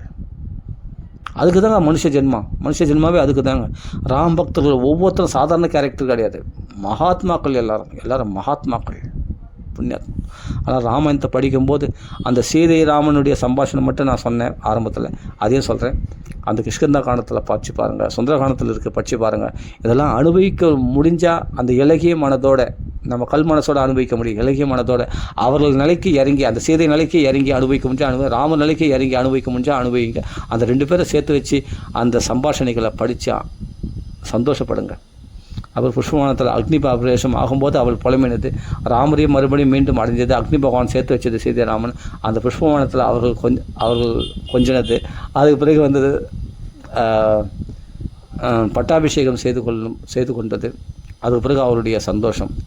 இதெல்லாம் படித்து நாமளே அந்த சீதாராமனாக மாறி அந்த சந்தோஷத்தில் அப்படியே பங்கெடுத்துப்போம். அயோத்தியவாசிகளில் ஒருத்தராக இருந்து நம்ம பங்கெடுத்துட்டு அந்த சீதாராமனாக நாமளே சீதன் நாமளே ராமனாக மாறி அந்த சௌக்கியத்தை அனுபவித்தால் ஒழிய அந்த ராமாயணம் சுவைக்க முடியாது. அவ்வளோ சௌக்கியமாக இருக்கும், அவ்வளோ சௌக்கியமாக இருக்கும், அவ்வளோ ஆனந்தமாக இருக்கும். எல்லாமே கேகாத்ம இந்த உடலை பற்றி வீட்டை பற்றி மறந்துடுவோம், குடும்பத்தை பற்றி நினைக்க மாட்டோம். எல்லா துன்பங்களும் மறந்து போயிடும். இந்த ராமாயணத்தை பற்றி பேசலாம், ராம கதைகளை பற்றி பேசலாம், சீதாராமுடைய சம்பாஷணைகளை பற்றி பேசலாம், ஆஞ்சனுடைய பக்தி பற்றி பேசலாம், சுக்கிரனுடைய பக்தி பற்றி பேசலாம். எல்லாமே வாலி கூட சிறந்த பக்தன் தான். பின்னாடி திருந்தி அவன் எப்படி சொல்கிறான், ராமனுடைய பெருமையை இழந்தவன் அதே ராமரை புகழ்ந்து பேசுகிறான் வாலி. அதெல்லாம் படித்து பார்த்தா தான் தெரியும், அவ்வளோ விஷயங்கள் இருக்குது. சரி, ஓகே. ராம ராம ராம ராம ரொம்ப நேரம் பேசின போல இருக்குது. சரி, ஓகே. அப்படி ராம பக்தியில் தலைச்சவங்களுக்கு இன்றைக்கி வரையும் மீண்டவங்க கிடையாது. வேறு எதுவும் வேண்டான்னு தோணும் அவங்களுக்கு. ராமரை பற்றி பேசிகிட்டே இருக்கு. அங்கே ஆஞ்சநேயர் இருப்பார், சகல தேவர்களும் இருப்பாங்க, ராமர் சேர்த்து எல்லாரும் இருப்பாங்க அங்கே. அந்த பிரகல்ப அந்த சீதையை நினச்சி அந்த சீதையை புலம்புறது இல்லைங்க, அந்த ராமரை தியானம் பண்ணுறான். அப்படிப்பட்ட ஒரு ராமருடைய திவ்ய சௌந்தரியம், கோடி மன்மத லாவண்யனாக அந்த ராமச்சந்திர கோதண்டபாணியை ரசிச்சுட்டு சுவைச்சிட்டு அவருடைய அழகில் மெய் மறந்துட்டு, அப்பா ராமர் வந்தாவே மரியாதை, ராமன் எல்லாரையும் மரியாதை கொடுப்பாராம். அவருடைய குணங்களை நினச்சி பாருங்கள், எப்படிப்பட்ட குணங்கள். எல்லாருக்கும் மரியாதை கொடுப்பார், எல்லாருக்காகவும் எதை வேணாலும் தியாகம் பண்ணுவார், எல்லாருக்காகவும் எதை வேணாலும் தியாகம் பண்ணுவார். அப்படிப்பட்ட ஒரு தெய்வம் கிடைக்குமாங்க? நீ பக்தி பண்ணிட்டு சொன்னால் தபாஸ்மிதி செய்ய பகவானை சார்ந்தவன், நான் உன்னை சார்ந்தவன் ராமா அப்படின்னு நீ சொல்லிட்டா போதும், வாயாலும் சொல்லிட்டா கூட போதும். உன்னை பகவான் அப்படியே வாடா ராஜா உன்னை தாண்டா எதிர்பார்த்துருந்தேன், எங்கடா என்ன வந்து திரும்பி பார்க்கணும்னு சொல்லிட்டு நம்மளால் கண்ணீர் விட்டு நம்மளை ஆலிங்கனம் பண்ணிப்பார், நம்மளை ஏற்றுப்பார். சீதாராமனோட நம்மளை ஏற்றுப்பாங்க. அந்த தாய் நமக்கு தாய் யாருன்னா யார் சொல்கிற, மாம்பித்தி ஜானகி அப்படின்னு சொல்கிறா இல்லையா, யார் சுமித்ரை சொல்கிறா இல்லையா, என்னையே சீதையாக நினை, யார் லக்ஷ்மணர் பார்த்து சொல்கிறார். சீதை தான் உனக்கு தாய், ராமன் தான் உனக்கு தந்தை, தசரதராக யாருன்னு நினைக்கிறார், ராமரை நினை அப்படின்னு சொல்கிறார் இல்லையா. நமக்கு அது லக்ஷ்மணருக்கு சொல்ல, நமக்கு சொல்கிறார். இனிமேல் நமக்கு தாய் தந்தை யாருன்னா சீதாராமன் தான் நமக்கு தாய் தந்தை. நம்மளுக்கு சித்தப்பா தான் இவங்களாம், லக்ஷ்மணர் பரத சத்ரு நம்ம சித்தப்பாக்கள் நம்மளுக்கு அப்படி நினைக்கணும். ஏன்னா அங்கே சுமித்ரை சொல்கிறா, லக்ஷ்மிக்கு லக்ஷ்மி கடாட்சம் கொடுக்கக்கூடியவன் அந்த ராமன், புரியுதா? ஸ்ரீக்கு ஸ்ரீ, சூரியனுக்கு சூரிய ஒளியை கொடுக்கக்கூடியவன் ராமன், அவன் சூரிய நாராயணன் அவன். அப்படிப்பட்ட அவனை அக்னிக்கே அக்னியை பிரகாசிக்க செய்யக்கூடியவன் ராமன், அக்னிக்கே அக்னி தன்மையை கொடுக்கக்கூடியவன் யாருன்னா ராமன் தான், பரம்பொருள். அப்படிப்பட்ட பரபிரம்மம் அப்படின்னு சுமித்ரை வர்ணிக்கிறாங்க. அவன் மகாஞானி அவள் சுமித்ரை. அதனால தான் சொல்கிற, நான்லாம் தாய் தந்தை இல்லைப்பா லக்ஷ்மணா, அதெல்லாம் கிடையாது, இதெல்லாம் இந்த ஜென்மத்தில் நான் தாய் தந்தை. உனக்கு எப்பொழுதுமே நித்தியமான தாய் தந்தை யாருன்னா இந்த சீதாராமன் தான், இவங்களை பிடிச்சிக்கோ அப்படின்னா. அந்த ராம கை கருத்துலேருந்து ஒரு நிமிஷம் கூட நழுவாத அப்படின்னு சுமித்ரை ஜாக்கிரதை பற்றி சொல்லி அனுப்புகிறா தெரியுமா? படித்து பாருங்கள். இதெல்லாம் நமக்கே தான், வேறு யாருக்கும் இல்லை, லக்ஷ்மணருக்கு மட்டும் இல்லை, நமக்கே தான். நமக்கு யார் தந்தை தாய் தந்தை நமக்கு இனிமேல்ட்டு சீதாராமன் தான். அப்போ அவருடைய அன்பு, அவருடைய அன்வன்யம் அதெல்லாம் நினச்சி ரசித்து அந்த தாய் தந்தை அவர்கள் நம்ம மேலே காட்டக்கூடிய அன்பை நினச்சோம்னா ஆனந்தமாக ராமாயணம் பரிபூர்ணமாக இருக்கும். மனசை பூர்ணப்படுத்திடும், மனசை புஷ்டி ஆகிடும், நம்மளை பூர்ணமாகிடும் மனசை. நித்தியோத்சவம் நித்தியமங்கலம் நித்தியஸ்ரீ நமக்குள்ளே எப்பொழுதும் பிரகாசிக்கும். இந்த ராமாயண கதைகளை பேசினா ராமனுடைய கருணையை நினச்சி பாருங்கள், பக்தரிடத்தில் அவள் காட்டுற வாத்சல்யத்தை பாருங்கள். அந்த சபரிக்காக நான் அவள் கொடுத்த எச்சில் பழத்தை கூட பகவான் சாப்பிடுவானா? நான் சாப்பிடுவான். அவள் ஒரு வீடு வச்சு அதெல்லாம் பார்க்க மாட்டான், அவளுடைய பக்தி தான் பகவான் பார்க்குறான். அவர் வானரன் பார்க்க மாட்டான், அவர் பறவை ஜடாய் அவர் மோட்சம் கொடுக்குறான், பிரம்மமேத சம்ஸ்காரம் பண்ணுறான், சன்னியாசிகளுக்குரிய சம்ஸ்காரத்தை பண்ணி அவர்களும் கச்ச அப்படின்ட்டு வைகுண்டத்துக்கு அனுப்பி வைக்கிறான் ஜடாயு, தெரியுமா ராமர்? அப்படி ஒரு பறவைன்னு பார்க்காம அவைகளை கூட அவமதிக்காமல் அவைகளுக்கு ஒரு முக்கியத்துவம் கொடுத்து, அந்த சூர்பனைக்கு கூட முக்கியத்துவம் கொடுத்து தன்னுடைய வாழ்க்கை வரலாறுலாம் எடுத்து சொல்கிறான்.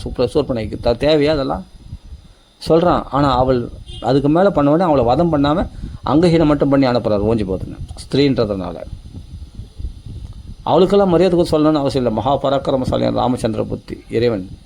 ஆனால் அவளும் ஒரு ஜீவனாக மதித்து அவளுக்கு அன்பு காட்டி அவள் தான் அன்பாக தன்னுடைய ரிலாக்ஸாக மனசை விட்டு ஃப்ரீயாக பேசுகிறாரு. சூர்பனகை இடத்துல கூட தன் வாழ்க்கை வரலாறுலாம் தெரிவிக்கிறார் தெரியுமா? அப்படிப்பட்ட மரியாதை கொடுக்கக்கூடிய மரியாதை ராமச்சந்திரமூர்த்தி, யாரையும் அவமதிக்க மாட்டார். அப்படிப்பட்ட அவர் தான் ஒரு பறவைக்கு மாணவர்களுக்கு குகன்னு நிஷாத ஜாதியில் பிறந்த ஜாதியை பார்க்காம குகனை கூட தன் ஆழ்வரோட இவராலும் கட்டிப்பிடிச்சினார், நண்பனாக ஆக்கி கொண்டார். அப்படிப்பட்ட பதிதியாக போயிட்டு கெட்டு போனாலும் சேச்சி இவன் முகத்தில் முடிக்கூடாது அகலியை தூர விதத்தில் அவள் கெட்டு போயிட்டு அவளையும் பவித்திரமாக்கி அவளை தாயாக மதித்து, யாராவது அப்படி நினைப்பாங்களா? அகலியை தாயாக கௌசல்யாக பார்த்து அவளையும் திரு சென்று அவள் கொடுத்த உணவை சாப்பிட்டு அவளை கௌதமரோடு சேர்த்து வச்சு அவளை பவித்திரமாக்கி அவளை கற்புடையவளாக மாற்றி 2 பேரை சேர்த்து வச்சு அந்த தம்பதிகளை சேர்த்து வச்சுட்டு பார்த்த தெய்வம் அல்லவா அந்த ராமன். அப்படி மகா பதிதையாக போட்ட பாவிகளாகி அவர்களையும் பவித்திரமாக்கி அவளை வாழ வச்சு பார்க்குற தெய்வம் அல்லவா ராமன்.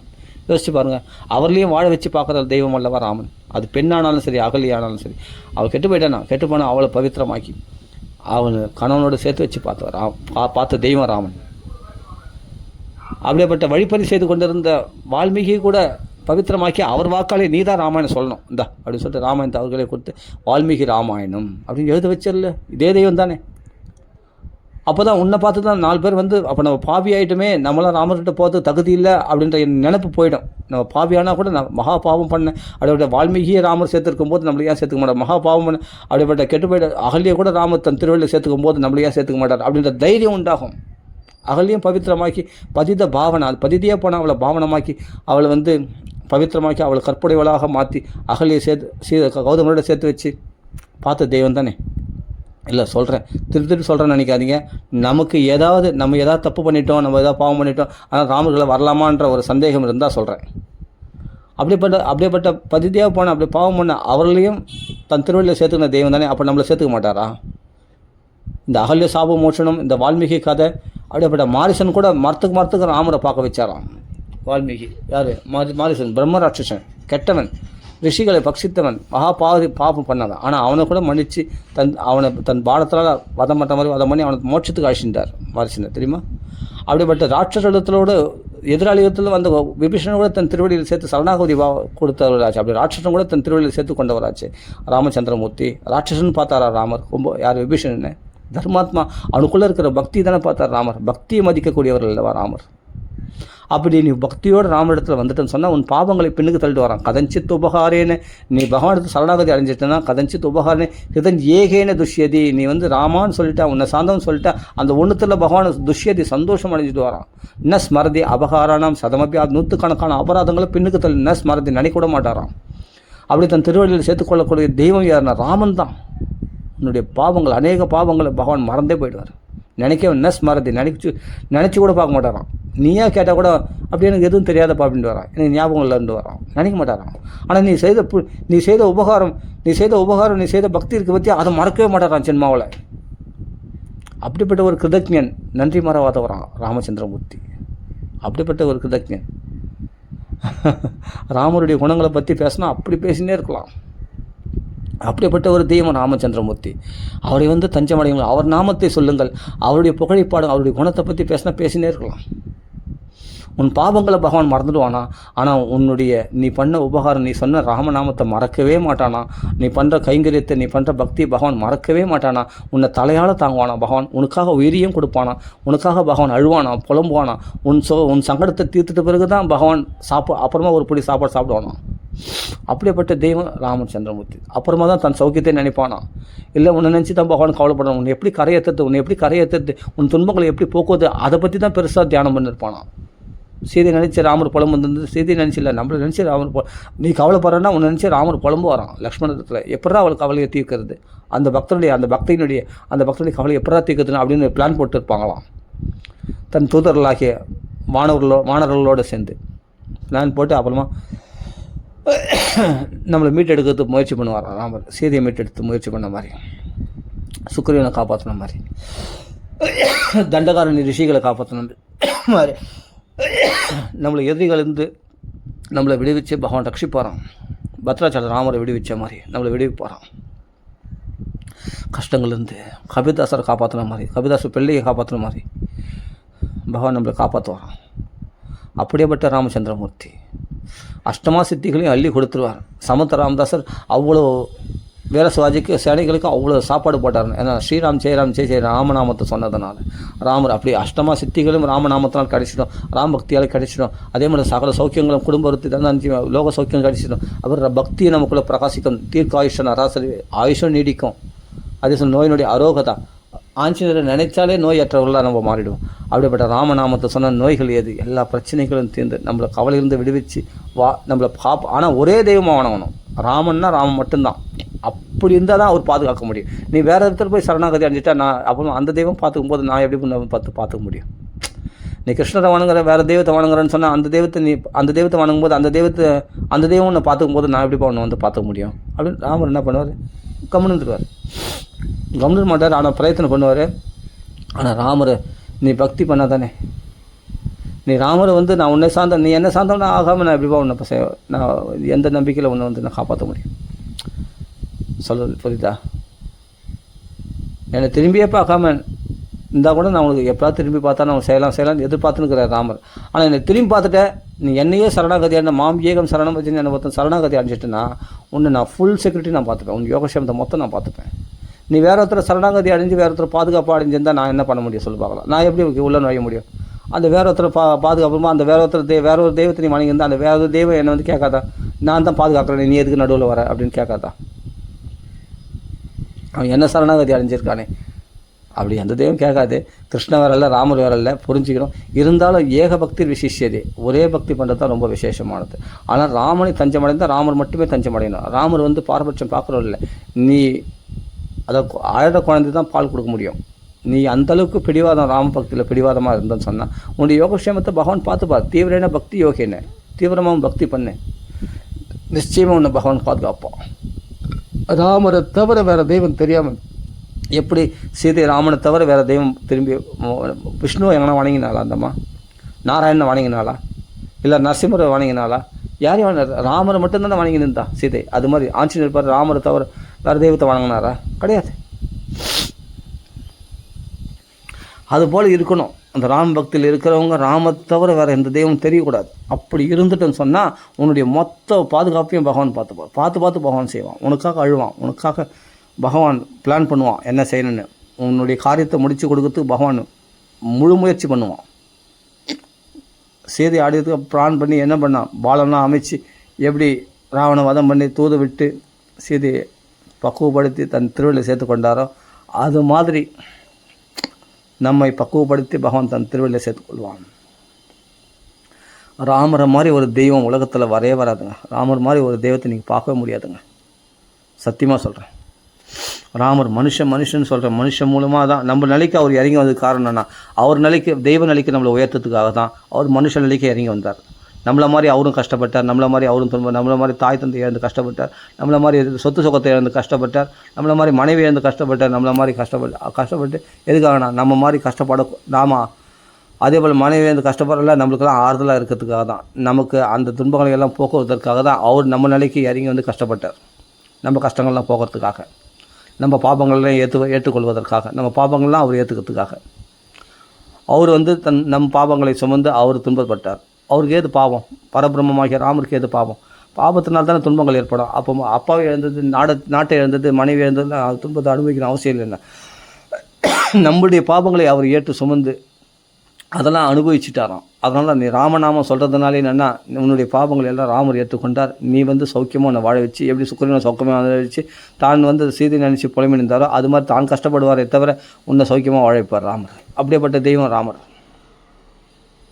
சொல்கிறது புரியுதா? அதனால் நம்ம பாவங்களை அவர் ஏற்றுக்கொள்வதனால தான் அவர் துன்பத்தை அனுபவித்தார். அப்போ அவருடைய சௌக்கியத்தை, அந்த ராமானந்த சௌக்கியத்தை நமக்கு கொடுத்துட்டு அவர் நம்மளுடைய துக்கங்களை அவர் அனுபவித்தார். அதான் ராமச்சரித்திரமே. ராமச்சரித்திரம் பூரா தான். எந்தெந்த நிலையில் ஒரு மனுஷன் இருக்கிறானோ அந்த நிலையிலான துன்பங்களை எல்லாம் அவர் அனுபவித்தார் ராமர்.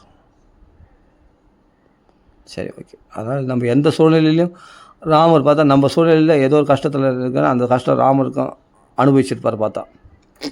அப்போ அவரை நம்ம தியானம் பண்ணும்போது என்னென்னா நம்ம கஷ்டங்கள் விளைக்கணும், ராமரால் காப்பாற்றப்படுவோம், ராமரால் துன்பம் நீக்கப்படுவோம், நம்ம சந்தோஷமாக வாழ்வோம்.